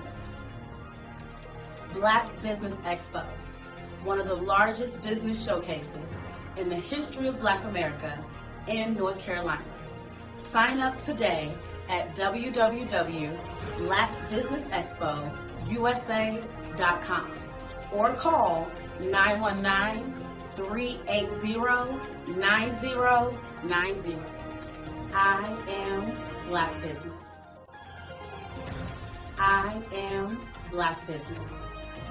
From the moment I wake until the time I sleep, I am Black business. I am Black business. Are you Black business? I am Black business. Do you support Black businesses? I support Black business because I am Black business.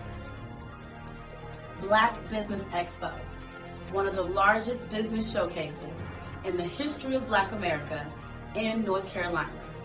Sign up today at www.blackbusinessexpousa.com or call 919-380-9090. I am Black business. Dr. Eric Kelly III and a host of phenomenal speakers from all around the globe for this 7-day virtual event that you don't want to miss. The mission of the Black Business Expo is to raise scholarship money from kids all the way from high school all the way from college. The Black Business Olympics is one of the largest Black business showcases in the world. It is an opportunity for businesses and companies to showcase their businesses globally. We are going to be giving away laptops up to $5,000 away to students. Again, I'm Olivia Appleberry, the founder of 2 Cents Finance and one of the speakers for the expo. I am so excited to see you there. For more info, go to www.blackbusinessexpousa.com or call 919-308-9090 and hope to see you there. I am Black business. From the moment I wake until the time I sleep. Yes, I am Black business. I am Black business. Tell me, are you Black business? I am Black business. Do you support Black businesses? Listen, I support Black business because I am Black business. Black Business Expo, one of the largest business showcases in the history of Black business in the world.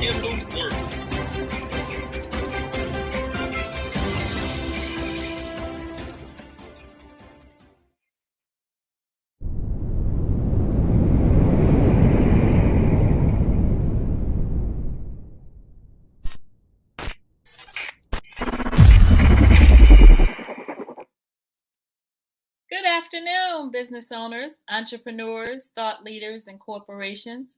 Welcome to the Black Business Network. My name is Linda Mitchell.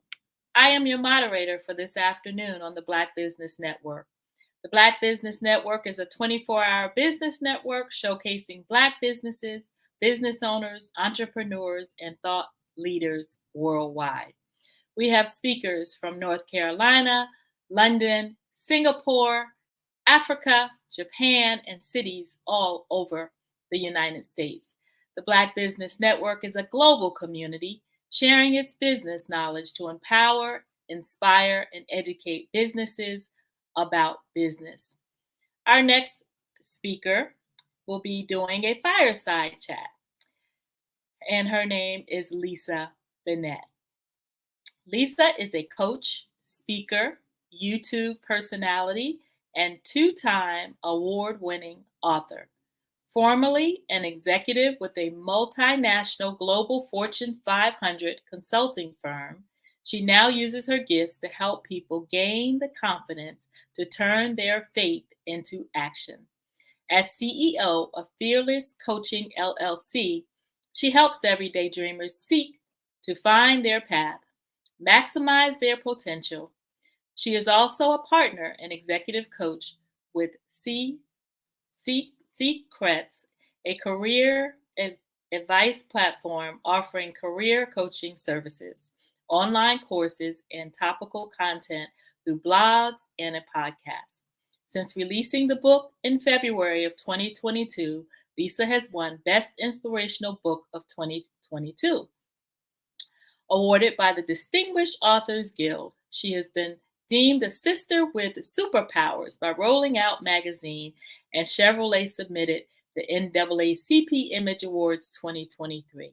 She is currently nominated for Best Inspirational Book by the Midwest Book Awards, and she has been featured in the Chicago Sun-Tribune, Urban Art and Heart and Soul magazines. Please help me welcome Miss Lisa Bennett. Hello. How are you today? I'm doing amazing. Hello, Miss Marsha Jules. Nice to see you as well. Yes, hello. How you doing? I'm doing amazing. You all have a great fireside chat. Genius is common, and I'll see you on the other side. Great, thank you. How you doing, Lisa? Good seeing you. You as well, Miss Marsha. Yes, we have a couple of friends, a friend who is real close, and thank you. I appreciate him, Taru Brooks. So thank you for joining us. So tell us about this book, Blessed, and let's talk about why the title is so important. So actually the book is called Just Keep Living, Conversations with Granny. And the book is important, at least in my journey, and I think it'll be important to some other people's journey. At least they'll find some things that they can leverage in it, because I had achieved what we call the American dream, right? We chase this big career, corner office. We get to the financial place where we feel like we're free to roam about the world. I like the phrase from the airline that says, free now to roam about the country. And I felt like I was really gotten to a place where I was really free to explore all of the things that I'd been living for or wanting to live for. When you're a little child, you have these dreams of big house, cars, boats, these kinds of things. And just as I got there and was able to also bring my mother and my family along for the ride, my mother died. Mm. And that sent me into a spiral, a downward spiral. And then it caused me to have some mental health issues. I slipped into depression, and I slipped into suicidal thoughts, and actually tried to commit suicide. And so the book actually is a result of my therapy notes. On my way to recovery, my grandmother, who was 96 years old, would engage me in day-to-day conversation. And so the importance of the book is that my grandmother always used to say, just keep living. And when I tried to kill myself, she said, you have to just keep living. God's not done with you. He's got a lot more for you to do. But she every day engaged me in conversation that made me want to look forward to the next day or gave me something to laugh about. And so the importance of the book is I think people will find some hope in, if they're having some hard times, find some hope to help them to also just keep living and laugh about some things in life. And in looking at your family and all of the wonderful love that they poured into you, what are two top items that you walk away and that you cherish and hold on to help you through? You know, so, and you picked up on that, blessed. And that was the first thing on the first page, right? And it was very big, because what I didn't realize, when you're a child, you take a lot of things for granted, and your surrounding is what you know to be the norm, if you will. And my norm growing up was my great-grandparents were a part of my life until I was in my 30s. And so I did not realize until very late in age, very late in life, that everybody didn't have that experience. They didn't grow up with grandparents, let alone great-grandparents. Mm-hmm. And so being blessed and having the multi-generational living and the stories passed down from generation to generation, my children were fortunate enough to grow up in a house with my grandparents. And so, what I take away, there's so much to take away from somebody who was born in 1924 to somebody who was born in 1998. The disparity in difference in age and experiences between my children and my grandmother. So I've always had the benefit of that. So I think that I take away the most is that it's impossible to even capture all of that value wrapped in that kind of multi-generational life. Mm-hmm. I think it's really interesting because too often we move through that experience with our grandparents. And I had a grandmother in my household, and my Aunt Helen had my great grandmother and my great grandfather in her household. And so that was clearly years before you, but it was a standard, right? It was a standard that the generations stayed in place and at home, right? Absolutely. And now it's me and my daughter and my grandson. I'm the grandmother here, right? You saw the white hair. And so, but that generational experience is really important in sharing some of those memories. Let's talk about some of those memories that you have with your family and that are nestled in your heart. Gosh, because it's so much, right? I'm almost 60. And literally my grandparents, I still have one grandparent who is alive, but my grandparents have all passed away since 2019, 3 out of 4. And so some of the things that are just comical is I'll give you an example, and this wasn't in the book, but it's an exchange between my grandfather and I. He was in the hospital, and his eye, he was 95 at the time, and his eyelid would close, just shut. You know, people get older, and sometimes things like that just happen. So his eyelid would just shut down.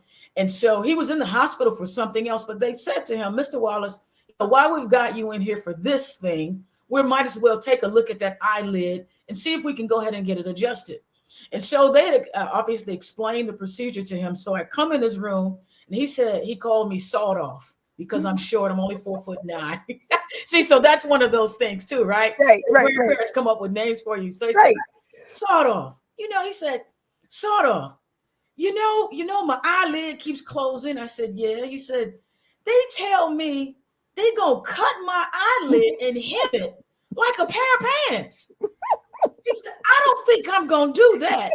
Whatever God don't want me to see, and I ain't seen in 96 years, let's just forget about that.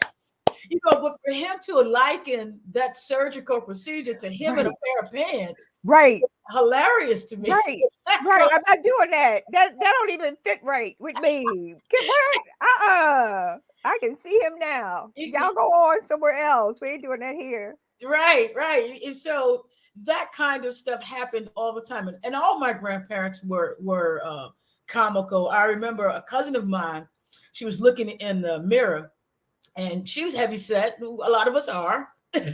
Or I lost a lot of weight in the last few years, but a lot of us are heavy set. And so she was admiring herself. She put on a new outfit, and she said, man, I'm fat. And my grandmother looks over and said, oh my God, you didn't know? I would have told you. I thought you were. And she said it with such compassion and empathy for my cousin. Like, I thought you knew you were fat. What do you mean you didn't? Girl, didn't nobody clue you in? And so, you can't exchange that kind of energy. You can't make that stuff up, right? They just say what's on their minds. And so, and you just roll with it. Yeah. Just so many things that just come to mind. And I'll give you one more. That was a different grandparent. The grandmother that I wrote the book about, she was really trying to figure out. She says, Lisa, I don't understand. I said, what don't you understand? She said, I don't understand why people are always in a hurry to see things that God doesn't want them to see. And I said, what are you talking about? She said, now, keep in mind, she was born in 1924, Jim Crow South. She has a third grade education. So she said her dialect could be kind of humorous in itself sometimes. And she said, like the eclipse. And I said, what about the eclipse? And she said, don't that thing make you blind if you look at it? I said, well, yeah. And she said, well, why do folks want to look at it? God don't want them to see that. If it make you blind, he would make it so you can look at it. I said, well, it's an anomaly. People don't get to see it very often. It may not happen again for another 100 years or whatever. And she said, the woman in the Bible, I said, Granny, there's one time, one opportunity. She said, well, the woman in the Bible, she said, God told her don't turn around. And she only turned around one time before it was all over. I just don't understand it. So Marsha, you can't buy that kind of dialogue. You can't make up that kind of dialogue. It's so much wisdom wrapped in all three of them. Those are three different personalities. And there's so much wisdom wrapped in just how they see things in black and white. There's a quote in here that says, Lisa, tonight, can we just be black? Yes. So, girl, when I saw that, I fell out. So my grandmother, I like food. I'm a bit of a foodie. And when when you grow up in an African-American household, you cook things the way you're taught to cook them. When you go out into the world, you explore, you learn that you can season chicken with other things other than salt and pepper and paprika. And so my grandmother was always challenging me. And I, first time I came home and cooked greens with turkey, you've been messing up food ever since you went off to college. What's wrong with you? And she wanted some chicken. And I said, well, it's all chicken. I mean, she said, what are we having? And I said, what do we always have? Chicken, fish, pork, or something. Can we just be black? And I said, well, what does that mean? She said, You always want to put Italian seasoning. We not Italian. You want to put this sauce on it. We not Chinese. Can't we just be black? Salt, pepper, and paprika. That's all we get to use. Okay. and you can't even argue with all that, because you know that it makes more sense when it's coming from them and it's coming from their heart. Absolutely. Right? It's coming straight from their heart, and you can't remove that, you know. And she comes from an era where that was really critical, right?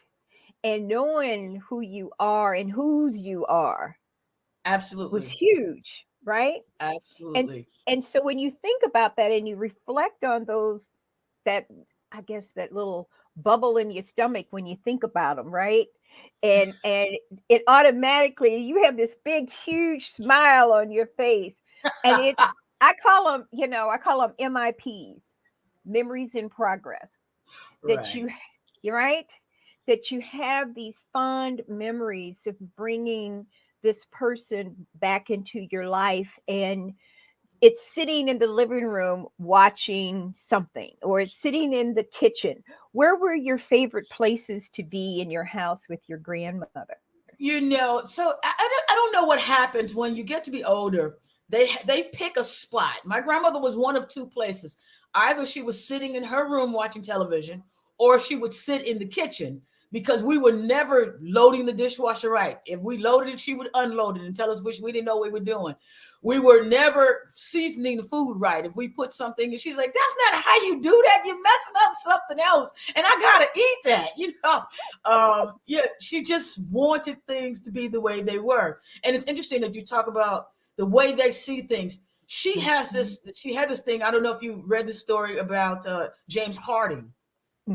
And she talked about, she liked basketball, but she hated his beard. And for her, being born in 1924, an educated Black man with wealth did not have a big bushy beard. He was very clean shaven, very well manicured. And she just could not come to grips with him walking around with this big beard on his face. And she said, look at him embarrassing us. And I said, how? She said, walking around with that woman's vagina on his face. Don't. Right. Whoa. She said, right. Dignified, educated Black man would have a shave. I don't understand why he's walking around entertaining white folks. Don't they give him enough money to shave? And so I find myself going, how do I explain to her that this is a signature? Not only does he like it, but he gets paid to wear it now. But to her, there's just no rationale whatsoever. Right. You know? How dare you? Exactly. I marched on Washington so Black men can be dignified. I did this. And that was her argument. So I just stopped because there was no way I was going to win an argument about why he chooses to wear that beard. And those, but I think what we really have to deal with is that there was an expectation in that period, that era. Absolutely. You had certain things that made you dignified. Absolutely. Certain words you were supposed to speak dignified. But that also brings us to the era in which she grew up, and having to deal with white people in her experiences. And you all are from the Midwest, from Gary or somewhere close? Yes, ma'am. So she was born in Jackson, Mississippi, and then moved to the Midwest. Spent a lot of years in Chicago and then moved over to Gary. But you're absolutely correct in that her experiences, you know, it's interesting because as I was growing up, because she did march on Washington, she was a part of a lot of the historic civil rights movements and obviously lived through all of those different events. She would talk to us about those events and she would tell us, that's not right. That's not really what happened. Or this was incorrect, or that was incorrect. And we'd be like, she said, they teaching y'all all wrong in school because they don't want y'all to know the truth. Right. You know, so she would challenge us all the time to find out what really was happening, what really was going on. I mean, even in today's modern world, she was in Gary when the Jacksons were kids. Yes. And so she said, that mess they teaching, that's not how that happened in Gary. They didn't even win that talent show. You know? And you're like, oh, you're just going to upset everybody. And their mama. And just so you know this, Lisa, I'm from South Bend, Indiana. Right. And so we used to go to Gary. Gary was only 60 miles from South Bend. Michigan City was 30 miles. Right. Yeah. So we go to Gary and then another 30 miles to get to Chicago. So we had it down pat. Yep. And in that whole community, we had people that lived in Chicago and good friends that lived in Gary. But you're absolutely right. People didn't play with it. There was an expectation, there was a standard, and everybody had to follow and be in line. Absolutely. Right? And that was a wonderful time, because I know my grandparents are similar to yours in that they spoke about what was expected, the expectation as a Black person, and the expectation of achievement, the expectation of understanding and respecting your family, the expectation, and that you probably have some expectations that you were given from your family and your grandmother that made you go forward and appreciate more than what you even realized, right? Absolutely. And that was my driver to being successful. I wanted to be sure I had gotten financially to a place where my grandmother did not have to scrub floors anymore. There's a story in the book about, I had a white roommate in college, and she had, in our adult years, she came home. She had never been to Chicago. And she said, I've always wanted to go to Taste of Chicago. I said, well, my mom lives in Gary. Come on and go with us. We'll just take you over to Chicago. So she gets here, and my grandmother refers to her as her white grandchild. She's known her forever now at this point. And Melissa got up early the morning before we were going to the taste. And my grandmother, she says to my grandmother, Granny, would you like some tea? My grandmother says, yeah, give me some tea. And then throughout the course of the day before we left, my grandmother would call her all the time. And I was just like, okay, let me leave. Let me let it ride out. Let me see what's going on. Next day, my grandmother's calling her for everything. Can you bring me this? Can you do this? Can you do it? And I said, hey, all these people here, why you keep calling her? And she said, well, I scrub floors for white folks all my life. I ain't never had a white woman do nothing for me because I told her to. I'm enjoying myself. So yes. And so yeah, I mean, so and that's huge though. That means a lot, because that right there is not a joke. That is not a joke, that you now can be peaceful in this space. Yep. Right. And so they didn't have that. They didn't have that. And you had to be very circumspect about everything that you did and who you said it with and around. And, and she was coming from Mississippi too. So she already had an understanding of what that was. Mm-hmm. And don't, get out my face, because I know what could happen. Absolutely. Right? And as a child, was witness to some of that stuff. And she talked about that kind of horror too. Yes. Seeing folks get hung. As a matter of fact, her uncle was hung when they were children. Had been dating a young woman. They were very fair-skinned with light-colored eyes, and it was hard to tell. And my family's last name is Amico, Amico. And so they were, like I said, very fair-skinned, light hair, light eyes. And so one of my uncles was on the other side of the tracks from time to time, and then got found out. And so it caused a ruckus, and they ended up killing one of my uncles, and the other one escaped. So she talked about that kind of horror too as a child. So, there are so many benefits to learning history firsthand. There are so many benefits to learning just how they see the world, the things they had to deal with, the things they had to navigate. And you get another level of appreciation when you have a family member, not just saying that they read it, but they were there and what they experienced. And so that's, one of those things you asked me earlier, what do I cherish and what's important to me? All of that is important to me. And I'm going to continue to write about it, because when I wrote the book, it was because I was in therapy and my grandmother had died. So I didn't actually write the book until after she passed on.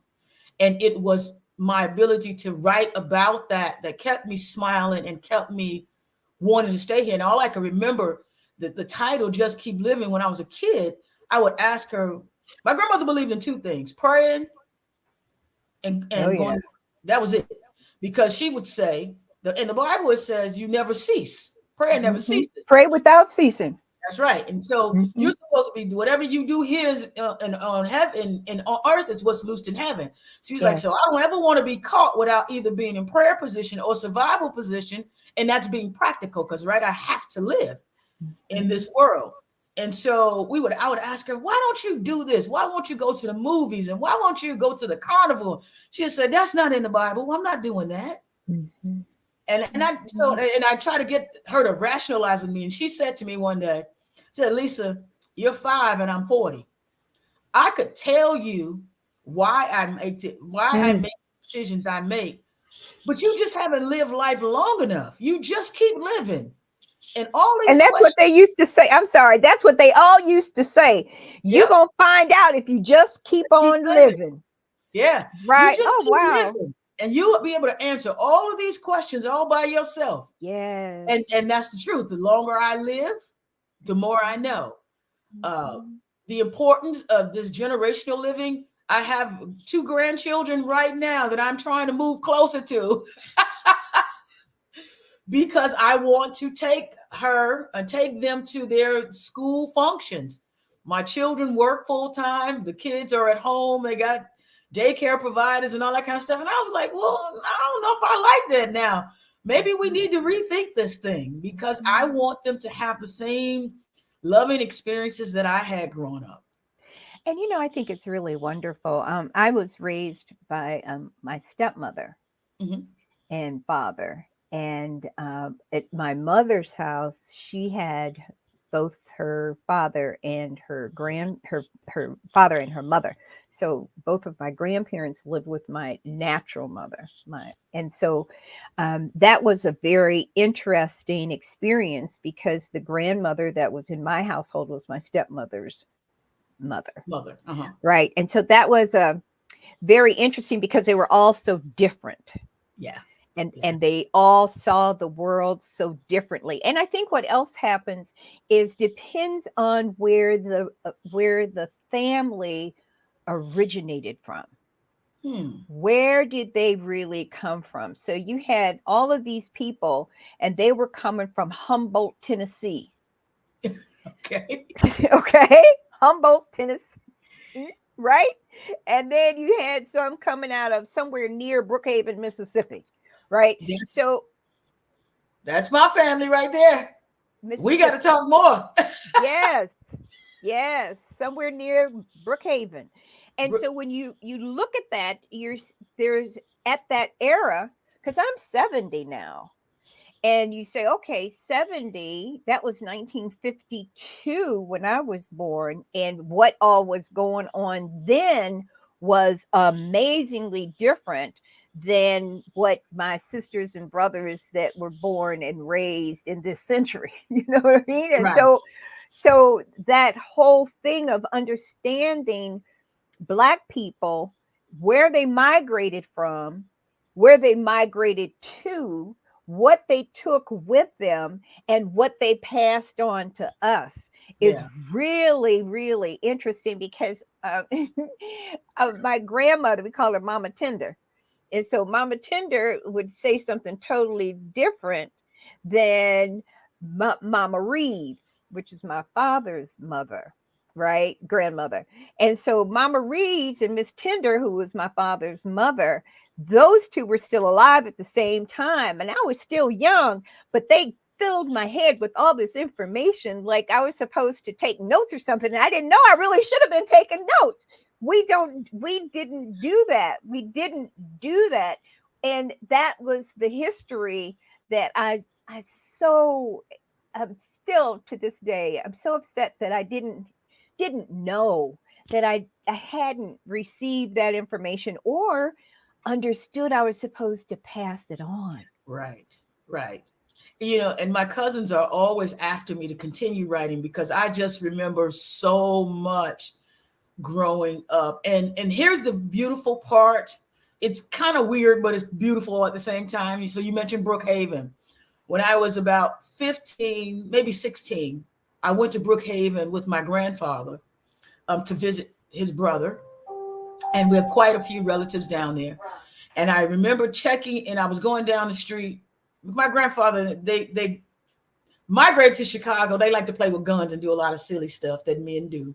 Yeah, Sorry I about that understand. part. Well, we got that too, child. The Chicago South Side was a whole nother place. Come on now, Right. let's go. So there's that deviation. And he and his brother, older brother, were playing with guns, and one of them went off, scared the devil out of me. So I packed my bag and walked down to the little motel down the road.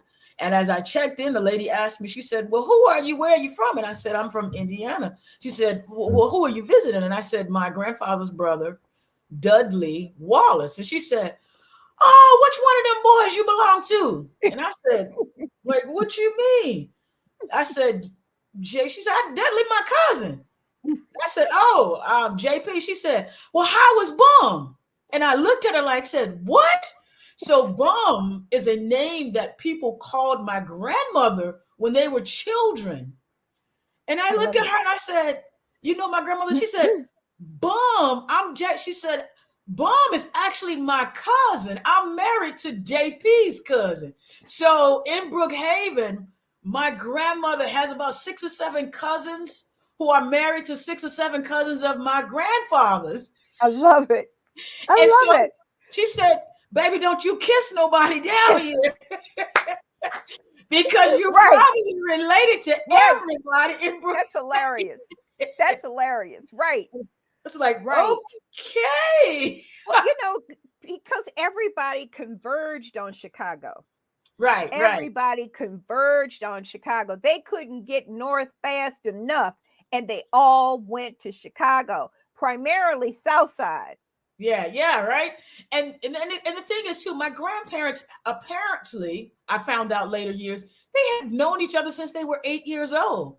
Yeah. And so I was just like, well, no wonder they fuss and fight. Now they knew each other when they were 8. Since they were 8, they had gotten married in 1940 something, divorced by 47, but still bickered in. He lived in Chicago, she lived in Gary, and they bickered every day like they had never been divorced. Now, both of them divorced, remarried, both spouses have passed on, and they're still going at it. And I go, and it took me all those years to understand, because I would ask my grandfather, why do you keep, y'all been divorced since 1947. Why do you keep coming over to the house and fighting with her every day? He said, I've known her since I was 8 years old. Who else am I going to fight with? Right. Because it's still family. I don't care what you say. I don't care how many barriers you can put up the signs. Ain't nobody listening. Because it's all family, right? Right. And I remember my grandmother's sisters saying to him, one of my grandmother's younger sisters had passed away. And so they were all here at our house in Indiana. I think it was 5 of them still alive at the time. And my grandfather comes over with his backpack. And I go, well, where are you going? He said, I'm staying here for the weekend with them. And my grandmother's younger sister, again, they're all in their 90s at this time. They're going, right. We didn't like you when you was married to her. And that's when I found out that he said, I said, you know, why do you put up with this abuse? They've been beating you up since you were, I've been with them since I was 8. They my sisters. I ain't going nowhere. Period. And you better understand that. That's not even on the table for you to have a discussion about. Going to have nothing to do with you. Go sit down. Exactly. Right? Go sit down. Stay out. You don't have nothing in here. You ain't no conversations. This is not part of your conversation, miss. And they set up, the 6 of them, because it was 5 women and my grandfather, set up like little school-age children overnight, excited about a slumber party. They set up literally all night long. Yep. And reminisced and talked about childhood games. And I go, wow. And I wish, in hindsight, I had recorded that conversation. There was some conversations over the years that I did get on cassette tape, which I can't find anymore. But I wish I had recorded some of those exchanges, because, again, that's when I never realized my grandparents had known each other that long. Isn't that wonderful? So It's really beautiful. And you know, the thing of it is, like, my father had 3 sisters, and they, I don't care, 70, 80 years old, they were still fussing and fighting like they were 16. Right. That never changes. It was when I say hilarious, it was just amazing. Aunt Ruth, Aunt Helen, Aunt Verge. And they just, I mean, they get around, and Aunt Helen's house was the place where everybody congregated, right?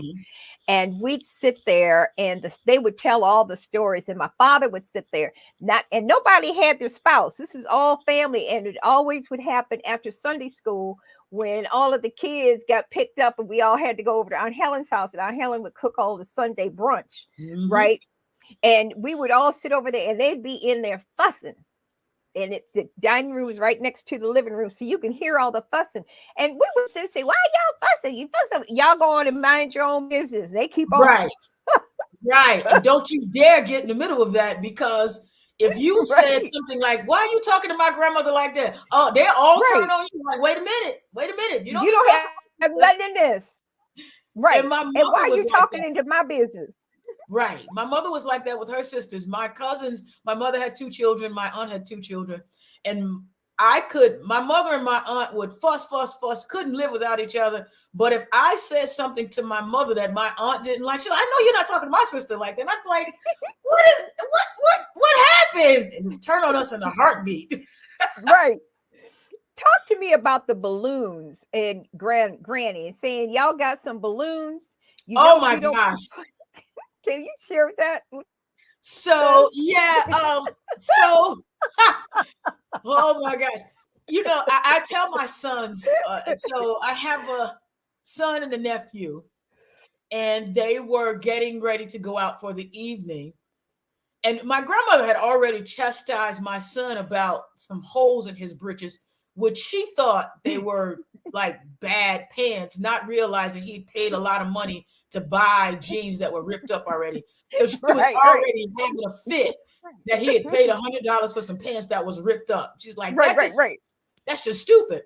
Right. And so he and my nephew are getting ready because they got their ripped pants on and their little shirts, and they're getting ready to go out. And my grandmother says, come here. And they said, yeah. She said, "Now y'all got some of them balloons in your pockets." And their faces were like, "What? You got them?" She said, "If y'all don't put them balloons on, them things gonna fall off. Y'all know y'all could catch stuff out there, right?" And it hit them what she was talking about. And they were like, "Oh my God, I can't believe she's asking us this." And I said, not many 20-year-old men will be able to tell folks that their great-grandmother asked them about condoms before they go out. And don't you forget it. Don't you forget it, because this is real, and Granny ain't playing with nobody. Yeah, she said that thing gonna fall off if you ain't got no balloons, y'all. I was like, I don't know what we're gonna do with her except just keep loving her.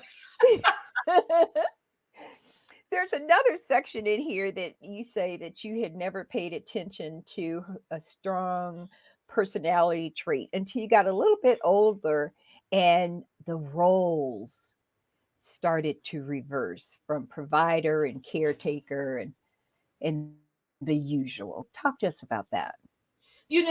Again, you think of them as being strong all the time. And even when my mom started to get sick, this was my hero, my superwoman. This was, better than any Wonder Woman Linda Carter had ever played, or anybody else, or Catwoman, or any other superhero. And my grandmother was equally strong. As a matter of fact, my grandmother was stronger, right? Because my mother was my immediate hero, and my grandmother could take the world on. And my grandmother just had this personality, was so rooted in the Bible, so rooted in, I don't care what was happening, including my mother's death. She just never, I don't think I saw my grandmother shed a tear except at my mother's actual service. She was just so strong. And she would just say, "I just don't try to rewrite what God has decided. Right. I just accept it." Lisa, and if just accept that God is in control and he'll never do anything to forsake you as long as you're serving him. And even though it hurts and you don't understand it, he's just always got it. He's doing what's best for you. And I would just sit there and marvel at, like, how does she maintain that through all of this? And even as she got older and her body would start to fail, and as a matter of fact, when she passed away, there wasn't anything over the top wrong.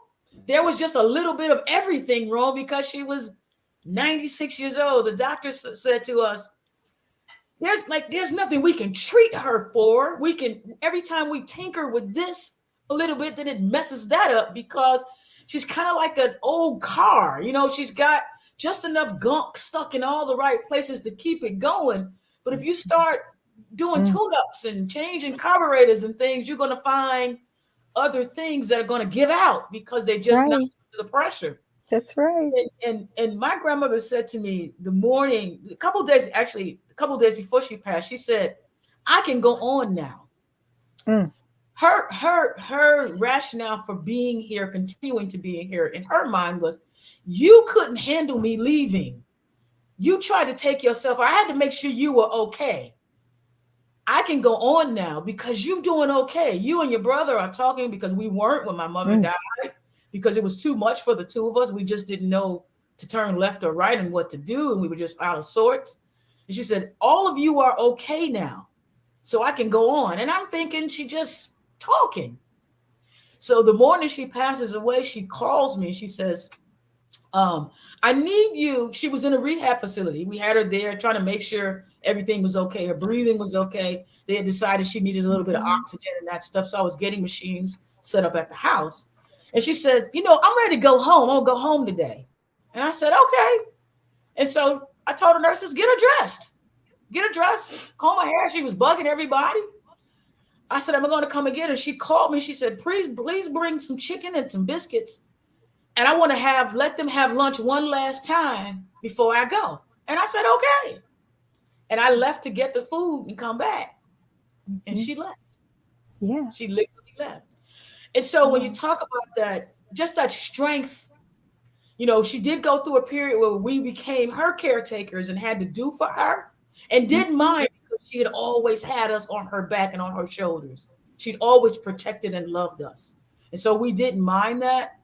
But then her strength and just watching how she navigated through life was just a blessing. And it's what I reach back and I stand on now to try to remember on days when I'm just not still feeling good, or I still have one of those moments of lapse and saying, we're all hard on ourselves. I could have done this better. I try to remember Granny saying, nope, it's not an accident. Where you are is where God wants you to be. You just keep on being and let him you home. As long as you're here, you have work. He has work for you to do. So don't cut it short. Girl, Lisa Bennett, this is an incredible book. Just Keep Living. Conversations with Granny are so powerful. And I hope that all of you listening start recording. I too did not record my family. And I really wish I had been able to maintain some of those stories that I heard and put them in writing. And I'm so grateful that you did. Now, how do we get your book? Is it on Amazon or? Yeah? It is everywhere that I possibly get it. It is overseas in the UK. It's in Africa. I've been on podcasts everywhere, but I have my own website, justkeeplivingthebook.com. So I'll say that again, justkeeplivingthebook.com. Okay. You can get it there. You can get it on Amazon. You can get it at Barnes and Nobles. You can get it at Walmart. You can get it at Target. You can get it at every major retail outlet that sells a book. You can get my book. Right. You can get it on every e-platform and every version. Wonderful. E-reader you have. Lisa, this is absolutely wonderful. And I have another platform I want you to be on. We're going to talk later. But thank you so much for joining us on the Black Business Expo and bringing your book. And it is life-changing, I'm sure. And it reminded me, I called them MIPs. They were memories in progress, and you brought them all to forth. So thank you so much, Lisa. Thank you. Thank you, ladies. That was a beautiful fireside chat. And your book sounds amazing. And it's awesome that you have it everywhere, Lisa. That's some great work. Thank you. Thank you. Genius is common, and I'll see you both on the other side. All right. The Black Business Expo's mission is to raise funds for high school seniors going to college or K-12 entrepreneurs. This expo is a fundraiser for students. You may go to www.blackbusinessexpousa.com to donate to the scholarship fund, or use the Cash App that's on the screen, $BBX USA. Our goal is to give laptops and up to $5,000 to 10 students. Students can register online at www.blackbusinessexpousa.com. Every dollar counts, so we want to remind you to donate to the scholarship fund. We want to thank our Black Business Expo USA sponsors for February 2023. NC100, Moody Capital Partners, Suede Soul, Lotus Rocher Coaching and Training, Carolina, Virginia Minority Supplier Development Council, Step Management, Barbara H. Smith, LLC, Margie McLean Foundation Incorporated, Genius is Common, Earth Essentials, Milani Shani Global, Executive Women's Success Institute, The Quality Coaching Company, Superwoman, Creative Force Studios, Lee Entertainment, Artistic App Design, and of course, Black Business Expo USA. Genius is common, and I'll see you on the other side.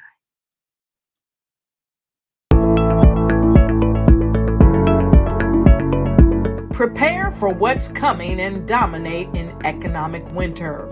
Stand strong and thrive by showcasing your great products and services globally through the Black Business Network and Black Business Olympics. The Black Business Network has showcased over 2,000 companies with over $7 billion in sales each year. Over 10 million attendees have viewed the rebroadcast each month. Through the Black Business Olympics, unique styles of business training and mentoring are turning students into business owners and entrepreneurial warriors who will dominate in any economy.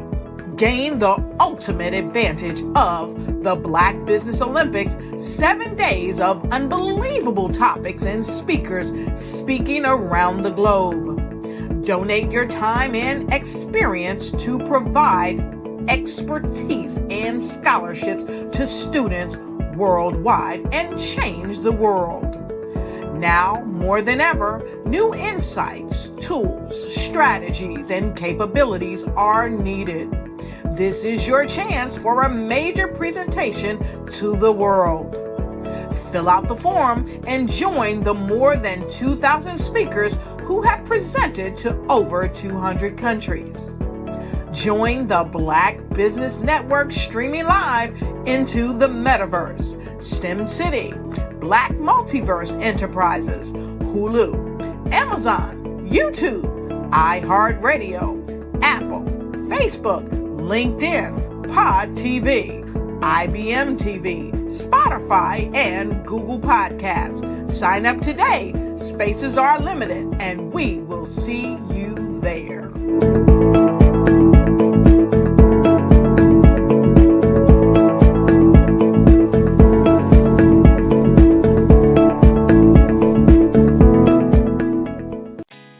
Did you know women represent just 3% of Fortune 500 CEOs and less than 15% of corporate executives at top companies worldwide? Have you wondered what the secrets are to getting into the top ranks, whether in the private or public sector? Do you want to figure out how to stop being held back in your career or passed over for promotion? Then you're in the right place. Hi, I'm Dr. Madeline Ann Lewis, President and CEO of the Executive Women's Success Institute. I have decades of experience in the military, the federal government, and corporate America, and my mission is to help women succeed and tap into their full potential. I want to reach 1 million plus women around the world to become the leaders they are meant to be. So if you want to move into a management or executive level position, or maybe you are a female veteran transitioning out of the military into business entrepreneurship, then reach out to the Executive Women's Success Institute at 301-693-3284. Let us get you on the fast track to success.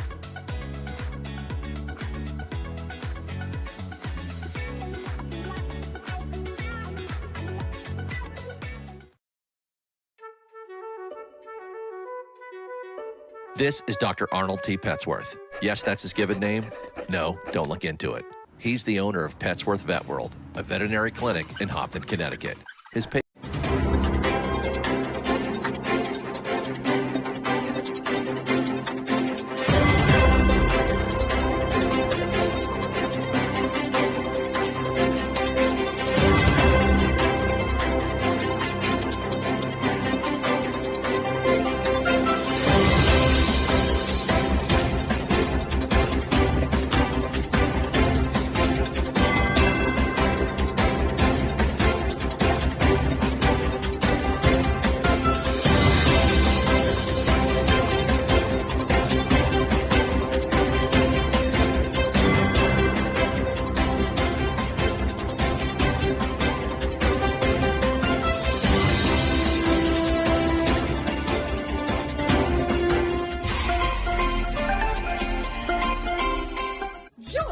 Dr. Eric Kelly III and a host of phenomenal speakers from all around the globe for this 7-day virtual event that you don't want to miss. The mission of the Black Business Expo is to raise scholarship money from kids all the way from high school, all the way from college. The Black Business Olympics is one of the largest Black business showcases in the world. It is an opportunity for businesses and companies to showcase their businesses globally. We are going to be giving away laptops up to $5,000 away to students.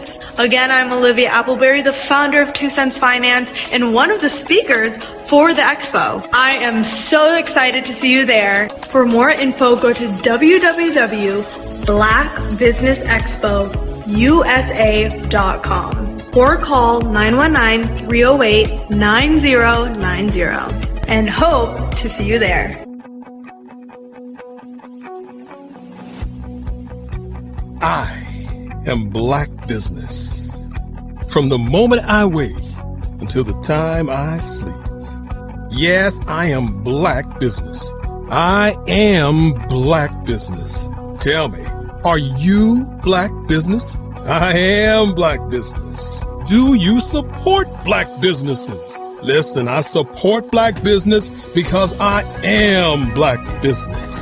Black Business Expo, one of the largest business showcases in the history of Black business in the world. The world! Sign up today at www.blackbusinessexpousa.com or call 919-308-9090. I am Black business. I am Black business. From the moment I wake until the time I sleep, I am Black business. I am Black business. Are you Black business? I am Black business.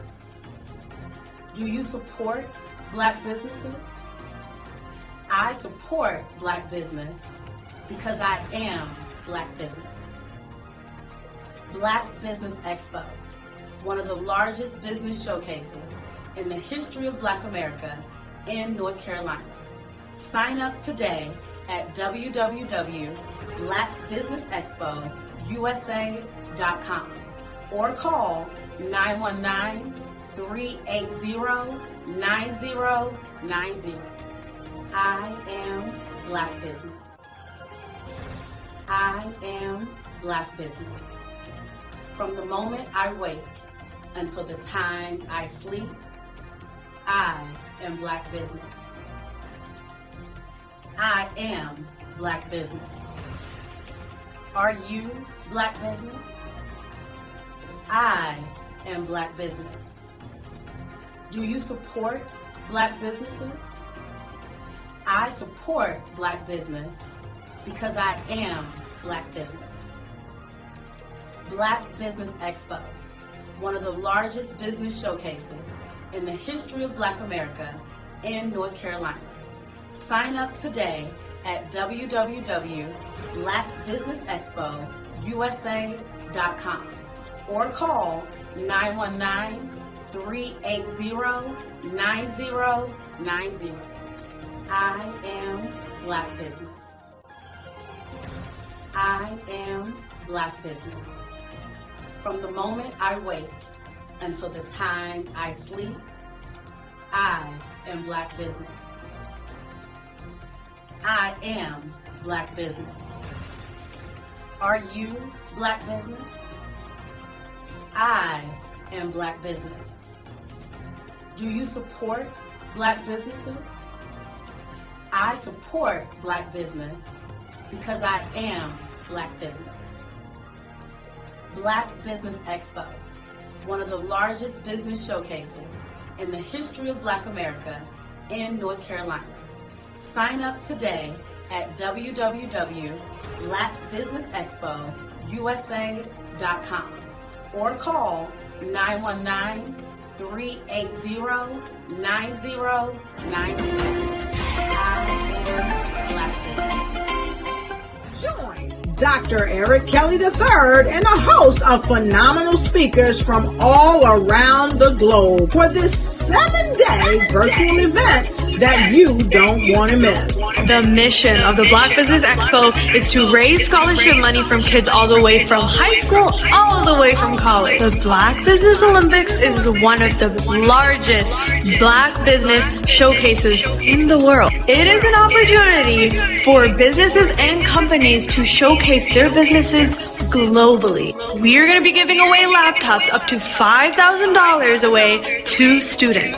Again, I'm Olivia Appleberry, the founder of 2 Cents Finance and one of the speakers for the expo. I am so excited to see you there. For more info, go to www.blackbusinessexpousa.com or call 919-308-9090 and hope to see you there.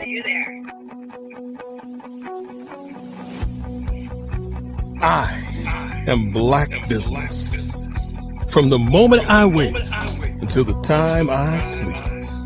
Yes, I am Black business. I am Black business. Tell me, are you Black business? I am Black business. Do you support Black businesses? Listen, I support Black business because I am Black business. Black Business Expo, one of the largest business showcases in the history of Black business in the world.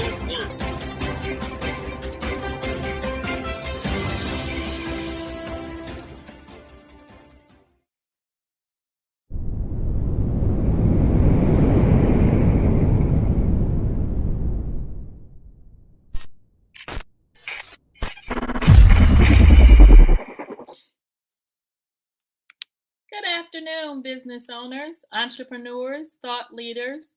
Welcome to the Black Business Network. My name is Dr. Linda Mitchell, and I will be your moderator this afternoon on the Black Business Network. The Black Business Network is a 24-hour business network showcasing Black businesses, business owners, entrepreneurs, and thought leaders worldwide. We have speakers from North Carolina, London, Singapore, Africa, Japan, and cities all over the United States. The Black Business Network is a global community sharing its business knowledge to empower, inspire, and educate businesses about business. Our next speaker is Margie McLean of Margie McLean Foundation.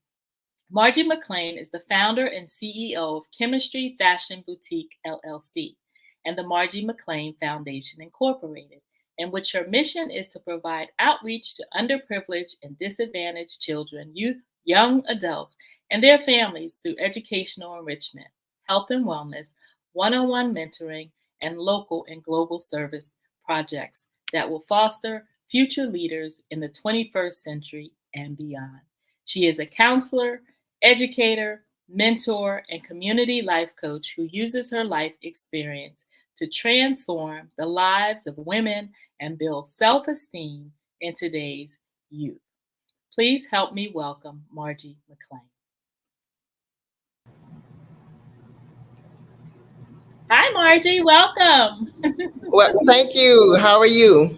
I'm doing amazing. Have a great show. Genius is common, and I'll see you on the other side.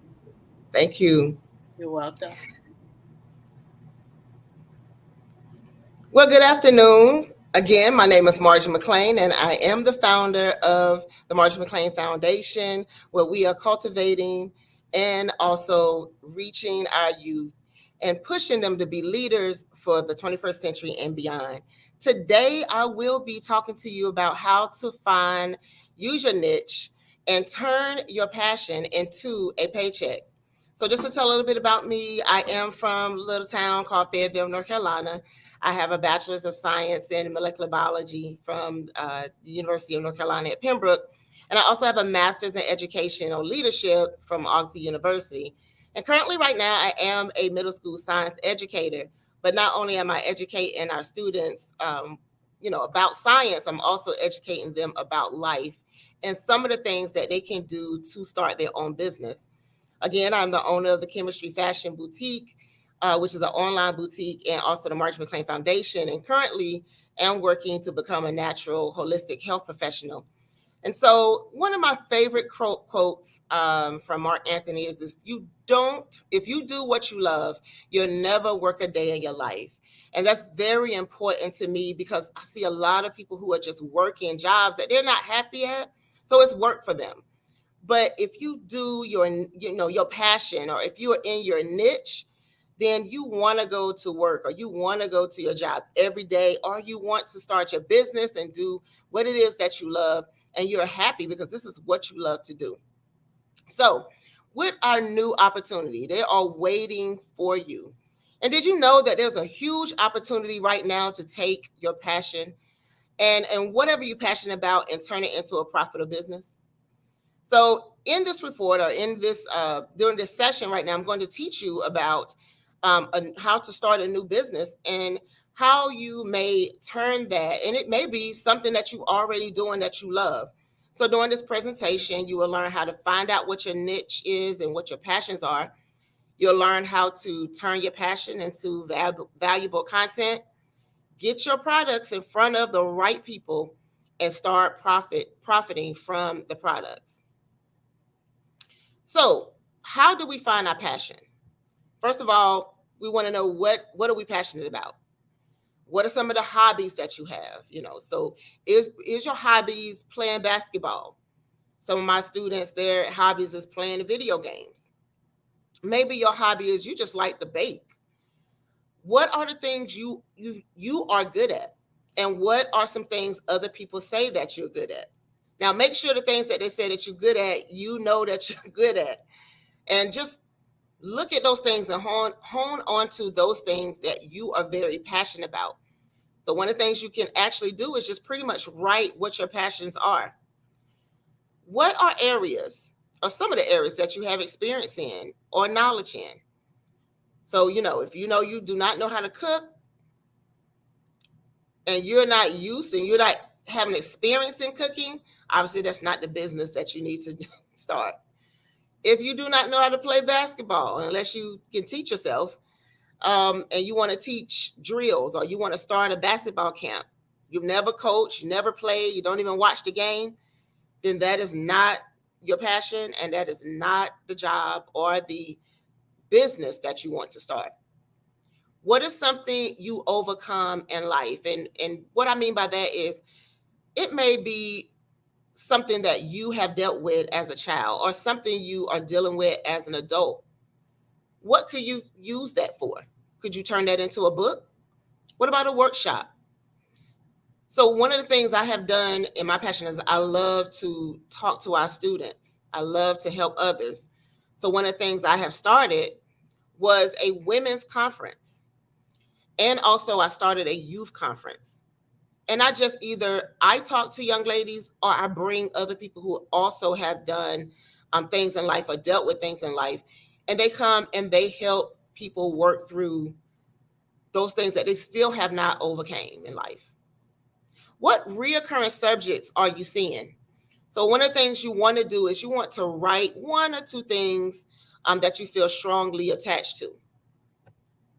So once you have done that and you have now discovered your passion, now what is it that you need to do? And a lot of times we scratch our head. I got this passion. I've written it down. What is the next step? So we have this easy formula to turn your passion into your profit and turn your profit from your passion. So the first thing you do is your passion. Let's look at your passion. 1, you want to follow your passion, almost like a roadmap. Somewhere inside of you is what I call money-making moxie. It's something you are passionate about, that it motivates you enough to turn your hobby into a paycheck. So first, let's consider your natural talents and your skills and your interests. So what are some things that you are naturally good at? What are the skills that you have? Are you good at writing a paper? There's plenty of people in college right now who need someone to help them write their paper. You can turn that into a book. Do you love to read? Well, if that's the case, can you start a business where you help others to read? Could you be let's say, a storyteller? So let's start with let's start from the obvious skills and set those skills down. Let's take this knowledge base, which is a short path to your profit, because you're already familiar with it. So again, you want to make sure it's something that you're familiar with.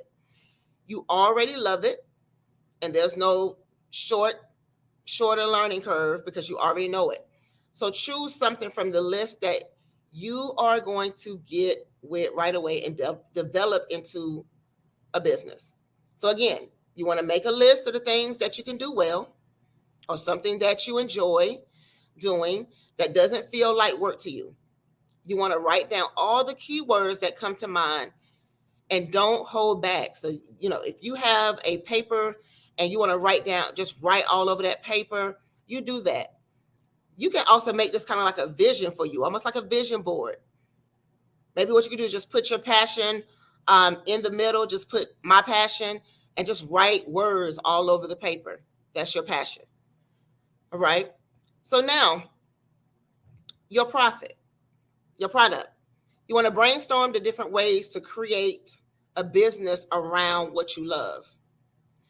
Then you want to think of at least 20 ways that you can offer just one idea to your marketplace.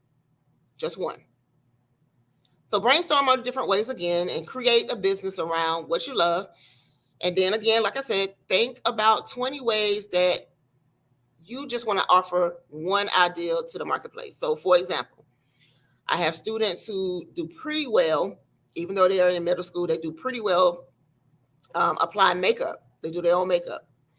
And so you have a makeup artist who traditionally makes money from doing makeovers and working in a makeup counter. However, she is also can expand her business by packaging and promoting her skill and knowledge in various ways. Like she can sell her signature product by creating her own makeup line. She can leverage her expertise by selling how to do DVDs.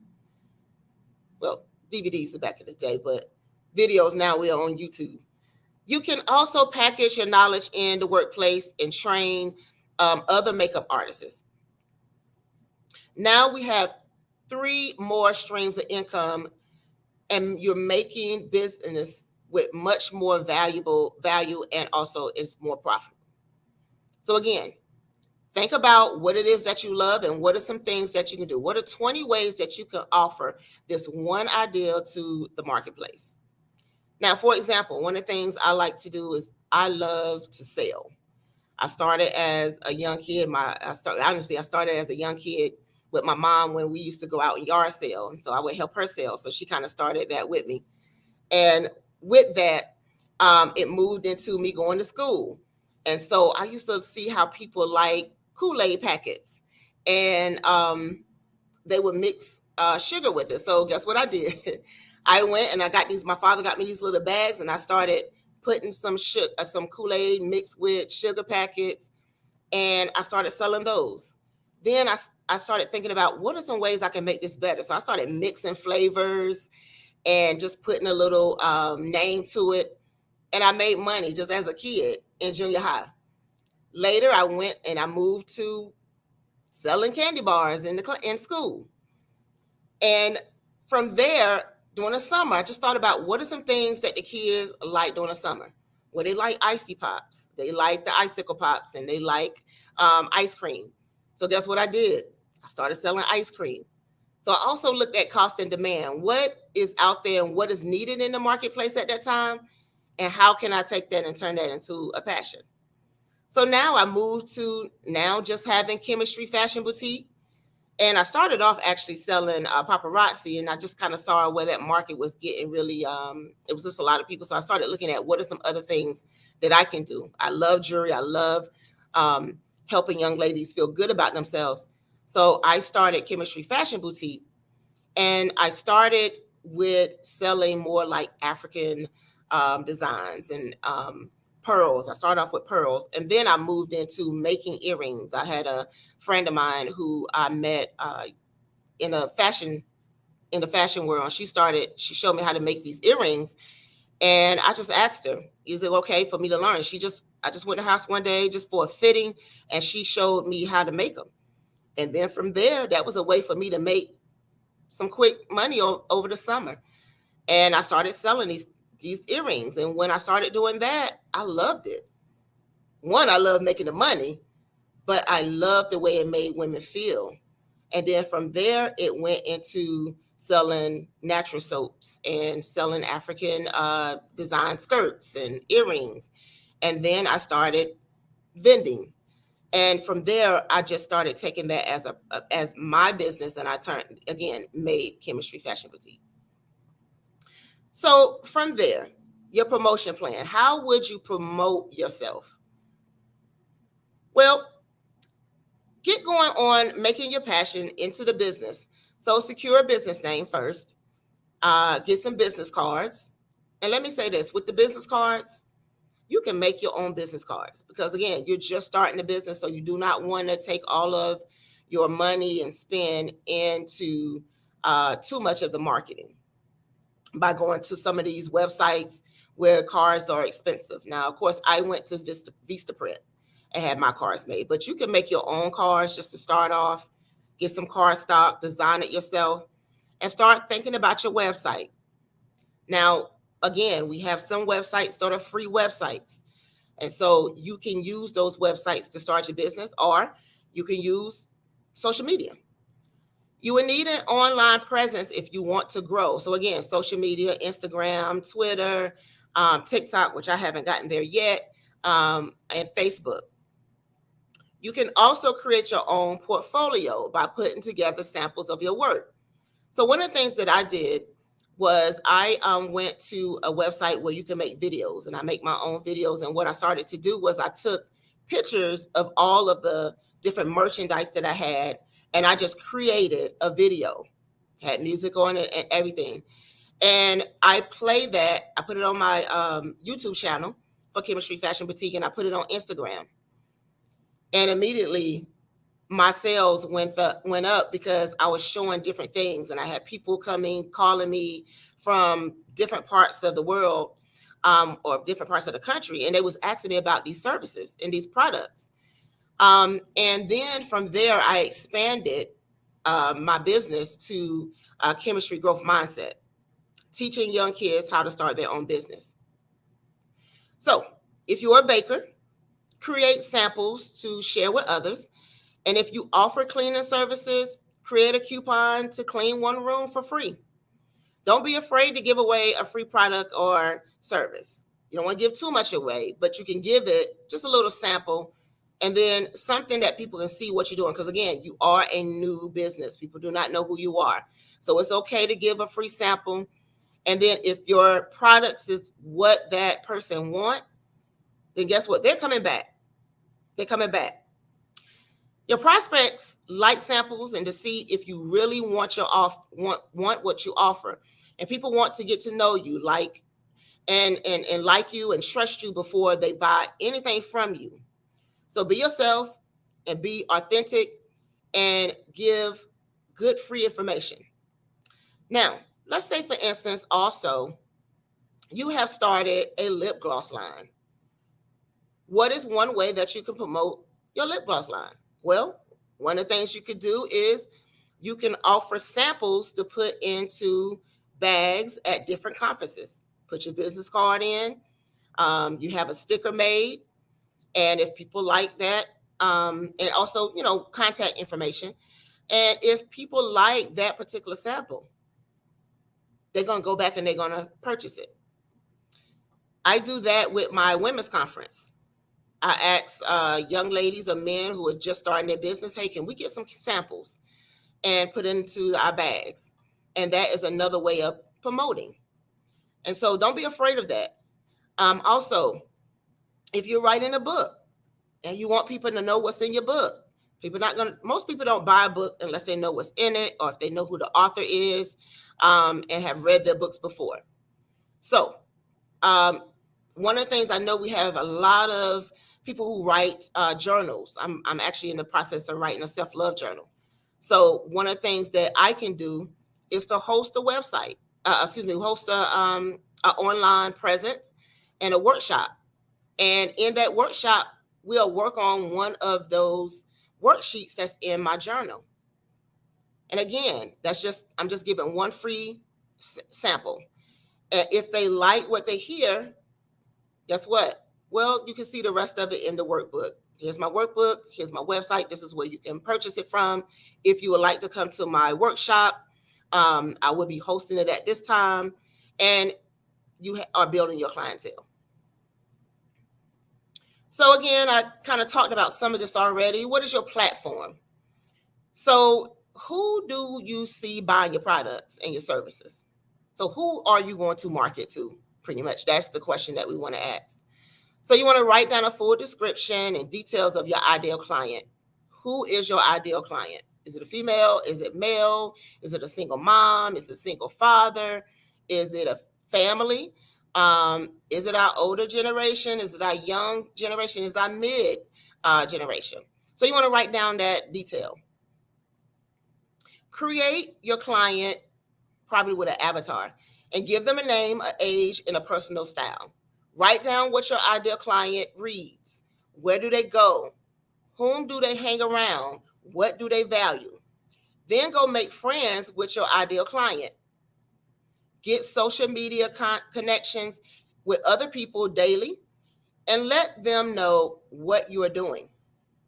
I know Dr. Kelly always talks to me about getting on one of these platforms and talking to people, and I just haven't done it yet. So I'm working on building just a time to be on that. I think it's Clubhouse. He's like, you got to get on Clubhouse. And then someone else was like, you need to get on TikTok. So now I'm like, since I done heard it over and over and over again, I'm like, now it's time for me to go ahead and do this so I can find new clients and also build my clientele. So you can do this easily with free outlets, again, like Facebook, Twitter, LinkedIn, Pinterest. I know a lot of people don't use that as much. I think I don't hear too many people talking about it, but I know I use it. And also, again, TikTok. You want to spread the word about your business and your services online, and it'll help you get paid off in a short period of time. So again, you want to write down a full description in detail of who your ideal client is. You want to create a client avatar. Again, you want to write down your ideal client, what they read, where do they go, who do they hang out with, and what are their values. And once you know who that client is, make friends with those ideal clients. Now, we talk about the profitable process. Now, one of the things that you want to do, and I'm just going to put it out there, use a business coach. Okay. Most dreams fail because between what to do and how to do it. Because I know what to do. Sometimes I don't know quite how to do it. In my mind, I think I know how to do it, but it may not be the right thing to do. So I know I see myself calling Dr. Kelly sometimes, say, hey, what you think about this? And what you think? And it's okay not to know. A lot of times we fail because we don't want anyone to know. And when we don't know, we miss out on a lot. We miss out on a lot of money, and our business fail. So that's where getting help from a coach can provide you with that business wisdom and the blueprint to success. And so using someone else's expertise can cut your learning curve. It can help you hone in onto what your niche is and get you to the goal quicker. And you don't have to do this alone. These proven processes not only save a lot of money, time, and definitely frustration and disappointment, but they can help you to get results quickly. Build your confidence to keep going. Again, business coach, get someone who knows business. And again, it's best sometimes to get two, someone who knows the business and then someone who knows your business. Lastly, we want to warn you to beware of getting in your own way, because a lot of times we do that. And some people don't profit from their passion because they don't think they really deserve to. So give yourself permission to profit. Avoid self-limitations, especially self-imposed limitations that you may come up with, excuses. I could do that, but I don't know if they're going to like it, or I could do that, but I don't know if I'm going to make enough money. I could do that, but I don't think it's going to work. You never know until you try. You never know until you try. And if you fail, it's okay. In science, you fail. We have trials. We fail. But guess what? We go back, we look at the procedure. What is it that I messed up on? What was the error? How can I fix this error? And guess what? Trials may take up, you may have to do 20 trials before you get it right. But you did not give up. Take no excuse approach to grow your business.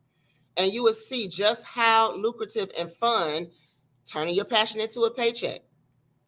One of the things I think I talked to my students about, I want to say yesterday, and I watched this on video. I watched a show called Shark. And I saw this clip on Facebook where this young man came in on Shark Tank, and he had this camera. And the camera was almost like a doorbell camera. And you were to put it on your door, and you'll be able to see those who come up to your door. The bell will ring. And when the bell rings, it comes on your phone. You'll be able to see. You'll be able to talk to the person. Even if you were not even at the house, you can talk to the person and ask who they were. He did not get a shark to invest in that. He had one shark that wanted to invest, but the investment was so much that he wouldn't have made a profit. So he just didn't even take that offer.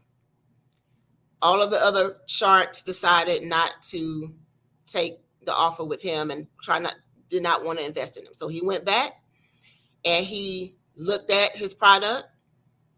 He improved his product. And now his product is just about on every house or a door, porch in America. And we call this the Ring. I have one. And guess what? They invited this man back to be a shark.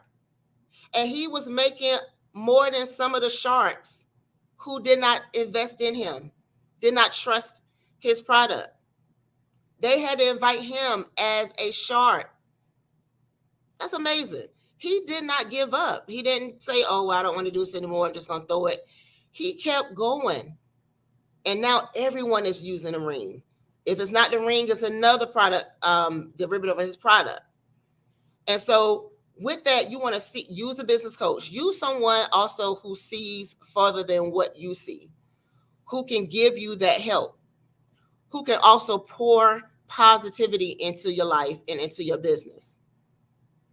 Someone who's not afraid of you maybe jumping ahead of them because they want to see you make it. I've seen plenty of people that I help. They are doing wonderful things in their business. I see a lot of my students that I help, and they're doing wonderful things in their business. As a coach, would I be jealous of that? No. So you wouldn't want anyone like that. You want a business coach who is going to pour into you. So, can my passion make money? That's one of the questions that we have. So we're talking about ordinary people sharing their passion and helping others. And some of the things that you could be, you can start with is golfing. Do you like golfing? Think about what is it that you can do with golfing. Fishing. Do you like fishing? What are some things you can do with fishing? Could you teach someone how to fish? Could you do a fishing school? I never heard of it before, but it's something that someone can try. All right. Healthy eating and fitness. We know that is a big topic now. Everyone wants to eat healthy. They're working out now. What are the things that you can do? Can you teach someone how to take their food and eat healthier? We can do that. That can be a passion. Real estate training, raising children. We had a TV show called The Nanny, and the nanny would go to families' homes and just help them to raise their children and show them ways to help their children behave better. Some she succeeded and some she didn't. And so other things, pretty much anything you love to do, you can make money with it. Anything. Because someone needs that product. It's someone who is looking for someone to give them that. And that's one of the things you have to think about. What I have in my hand, someone needs. Someone is waiting for that. Someone is in need of it. And so what can I do and how can I turn that into a profit? So one of the things I like to do and that I teach also is personal SWOT analysis. And SWOTs, we think about our strengths, our weakness, our opportunities, and our threats. And so when we think about starting a business, you have to be honest with yourself. You have to be honest with yourself. You have to know what your strengths are. What are you weak in? Because if you're weak in it, that's not the business that you need to start. Is there opportunity for what you want to do? What are some obstacles? What are some threats for that? So when we think about that, do a personal SWOT analysis of yourself before you start a business. So when we talk about that, your strengths, what professional skills do you have? What are you good at? What services can I offer but others can't? That's a big nugget right there, a big question, a huge question. What is it that I have that no one else has? I actually was talking to some business leaders over in Liberia, and that's one of the things they were saying. In their particular area, they have to drive a long ways to get the things that they need. And then when they get there, the business owner do not value them as a customer. So I told them, if they don't value as a customer, then you don't value them as someone to give you the money to. And if you don't have that service inside of your particular area, somebody can start that service. Because who want to drive a long way to get a service only to be treated bad as a customer? I'm giving you my money and you talking to me in a worse way. So one of the things, you take notes of what they're doing in that business and what they're doing good and what they're not doing good, and you take that back to your business. So what services can I offer but others cannot? What favorable personalities do I have? That's again going back to this business owner in Liberia. And what resources do I possess? Meaning, do you have some resources, or do you have some knowledge that others may not have that they may can use? We see podcasts all the time. We see people doing journals. And some of the stuff is things we never heard of, but it's new to other people. And again, I know I used to tell people, well, I would like to do that, but I see somebody else doing it. But I had a coach that told me no one's doing it like you doing it. No one's doing it like you doing it. So you just keep doing it. That's what you want to do. And somebody else is doing it. You do it still. You probably have another part of the piece of the puzzle that they're not doing. And they can't do it everywhere. All right. So from your strengths, what are some opportunities? What training programs are available? And can you go to school or receive some better education? What can your employee or your employer offer to improve? What can you offer to improve yourself? And what support can you offer? Your business coach, what is the opportunities for that? How can they train you? How can you receive better education? How can they help you improve yourself? How can they help you? And what is the benefits of that? So then when we look at your weakness, again, we look at our strengths, we look at our weakness. What are you bad in? What should I hone in and practice on? Because let's say, for instance, if you do bake well, but you could always improve your baking skills. So it's nothing wrong with going to a baking class and maybe learning something new. I used to tell my father that all the time. He had a tire shop. It is okay to learn something new. I know you've been doing this for 30 years, Pops, but they may not be doing it the same way. My grandfather, he used to plant by hand. And guess what? They started getting machines to be able to crop the harvest quicker. What are you afraid of? And what's wrong with your mindset? That's another thing you need to think about. Do you have a negative mindset? That's why I started growth mindset, chemistry growth mindset. Is your mindset growing? Are you looking at different ways of doing something? What are the roots of your failure? So again, you got to look at yourself. Why do you keep failing? Is it because you're not getting the training? Is it because when you do get the business coach and they give you nuggets to take home, are you doing it?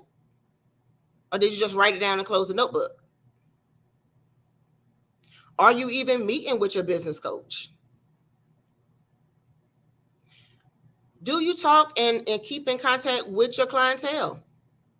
Because if you don't keep in contact with them, and again, when I say keep in contact, that means calling them when they're not purchasing your products. Just call and check on them.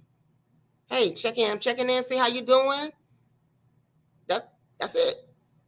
And they like that. You become more, they let me know you like me more, or you are interested in more than my money. You're interested in me as a client. Okay. So think about what are the roots of failure to the business that you're doing or what you're trying to do. So with that being said, what are some threats? What obstacles are in your way to your success? And sometimes you can be your own obstacle. Who are your competitors? So you definitely want to study whoever is doing the same thing that you're doing. You want to study them. Again, going back to the business owners in Liberia. If I know I have a business and I may want to start this business, I'm going to go to the competitor and be what they call a secret shopper. Let's see how the workers treat me. Let me see how their business is set up. Let me see how the owner treats me as a customer. And you take notes, mental notes, you take notes. What are some things that you saw that you like, that you want to take with you? What are some things that you want to just keep there, that you don't want to take with you? And you know, this is not how I want my business to be. Also, don't be afraid of technology. A lot of people fail because they do not want to learn new technology. And let's face it, our world is a technology world. Everything we're doing, whether it be Google Drive, whether it be Google Forms, whether it be, now I do my invoices online. You have to learn how to do that, or your business will fail as well. And it makes it quicker for you too. QuickBooks, I think that's another one. QuickBooks is a good business to look at, or a good website to look at when you're doing your business. I know for me, I am not a paper person, like holding on to a lot of receipts and things like that. when I purchase things, I take my receipts and then I put them somewhere. But you know, that is my weakness. That's my weakness. Trying to keep up with all of my dates, that's my weakness.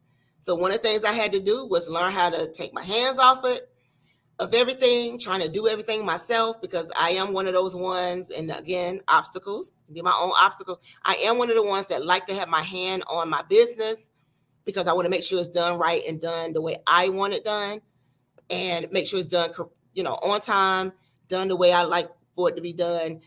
And it becomes overwhelming because you have too much going on. So I finally had to get a virtual assistant. So she'll be answering my emails, creating my flyers, posting for me. And I'm just a little like, oh, I'm so used to doing that myself. But at the same time, it will free up time for my business. So that's an opportunity. But the threat can be me in the way. Okay, so we need to make sure that we are looking at new technology. It's okay to have someone to help you. It is okay to have someone to help you. Again, it is okay to have someone to help you. So again, let's look at, before I end, let's look at the steps again. Again, the first thing is to find your passion. So what you want to do is think about the areas that you have experience in, that you have knowledge in. Think about things that you overcame in life or overcoming in life. What are some reoccurring subjects that you're seeing that could be a business opportunity? And you want to write down any strong attachments that you have to it. Once you discover your business and your passion, really, you want to make a list of those things that you can do well. You want to write down all the keywords that go with that.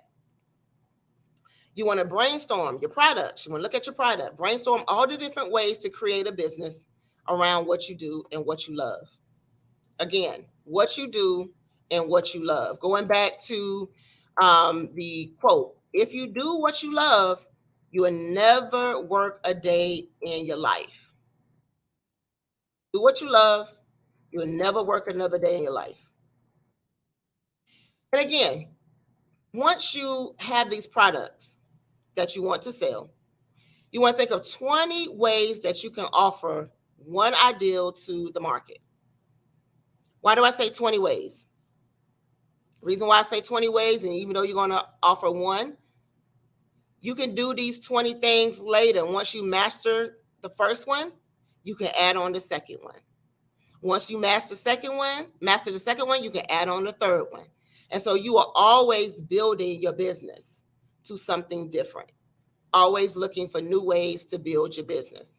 So don't just look at one thing, because that one thing may not work, but you have 20 other ways that you can do it. Then you want to promote your plan. You want to come up with your business name.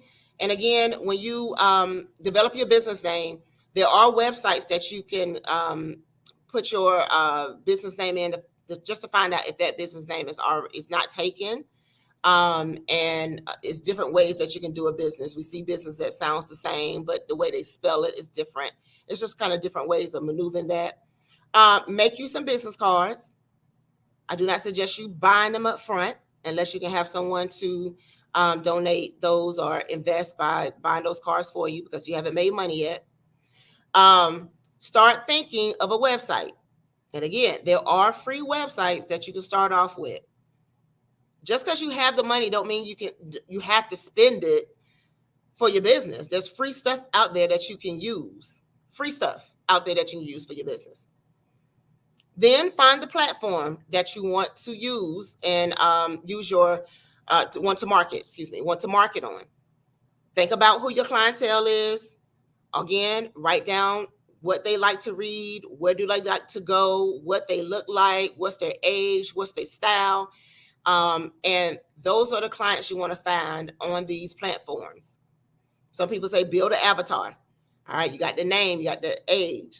So think about that. Also, even think about their background.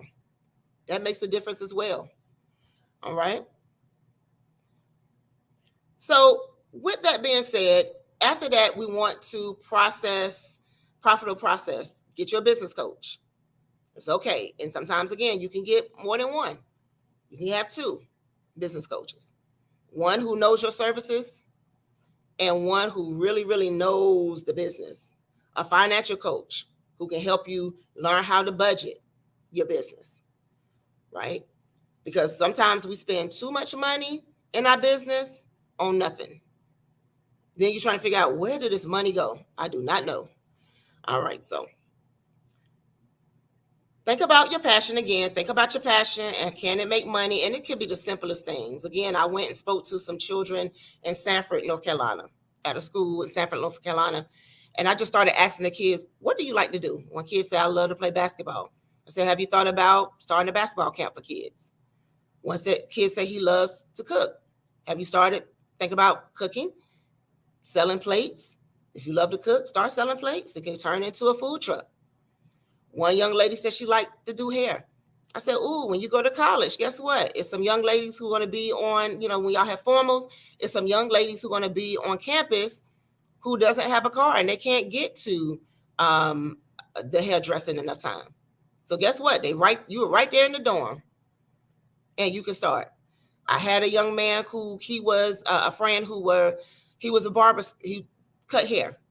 And that's what he did on campus for the young men. And guess what he's doing now? He started his own barber school. He's a barber. He's doing really great things. So proud of him. And it just started from him cutting hair in college. Again, do a personal SWOT analysis of yourself. Again, figure out what your weaknesses are, what your strengths, what's some opportunities, and what's some threats. And I would like to leave with this quote. Your work is going to fill a large part of your life, and the only way to be satisfied is to do what you believe is great.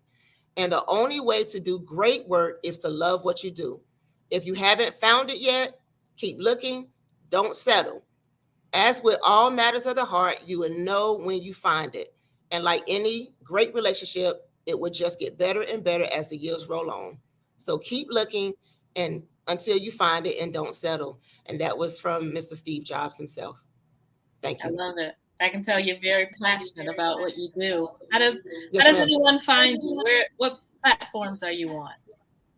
You can actually find me on LinkedIn, Margie McClain. You can find me on Twitter at MMF_INC. And you can find me on Facebook and Instagram at Margie McClain Foundation. Excellent. Thank you. That was an excellent presentation. Thank you so much. Genius is common, and I'll see you on the other side. On the other side.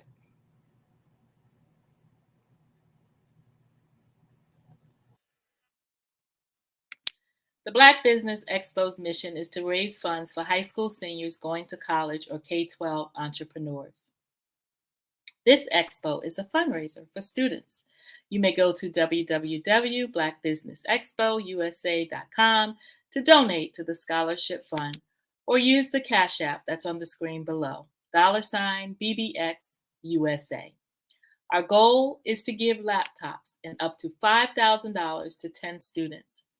Students can register online at www.blackbusinessexpousa.com. Every dollar counts, so we want to remind you to donate to the scholarship fund.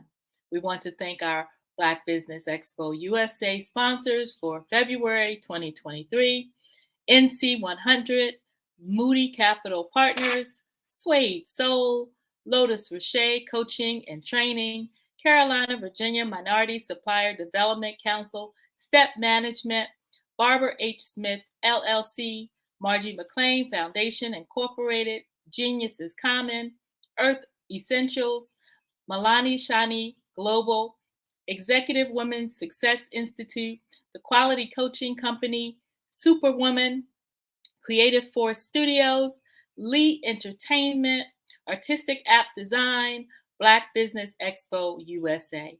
Genius is common, and I'll see you on the other side.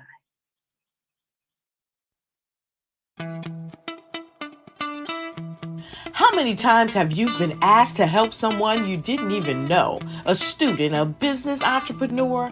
Or did you ever even ask, where did they end up? That business, that friend, that entrepreneur. Well, just maybe they ended up in a gang, bankrupt, homeless, or worse, dead. Maybe they turned to crime, drugs, and alcohol. Did you ever wonder? Did you destroy their dream, or was your life always so easy? At the Black Business Olympics, we started a movement to help students complete. Give them hope and foster success. Help them to leave their dreams of providing laptops, computers, and up to $5,000 in scholarship funds. Today, we ask you to help a student, a business owner, or an entrepreneur to realize their dream by sponsoring them, supporting them, and buying from them. Consider this. With $1.6 trillion in our Black community, we only ask for a small donation for our students, our businesses, and our entrepreneurs. And you can change a life today. So I ask you, what are you going to do? Sit on the sideline and watch our students in high school be losers, miss out on their dream from lack of resources? Or are you going to donate to the movement and change their future and yours as well? Give us a call today at 919-308-9090. Change their life by investing with action to the Black Business Olympic Fund. The Black Business Olympics, one of the largest business showcases of Black business in the history of the world.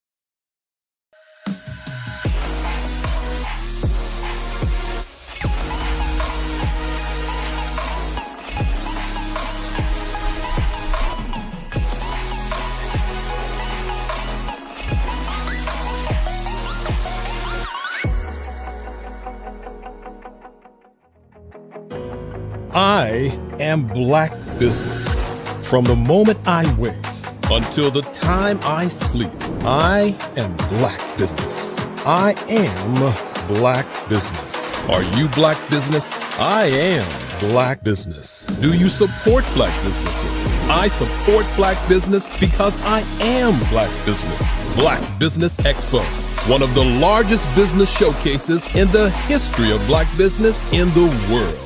Sign up today at www.blackbusinessexpousa.com or call 919-308-9090. I am Black business.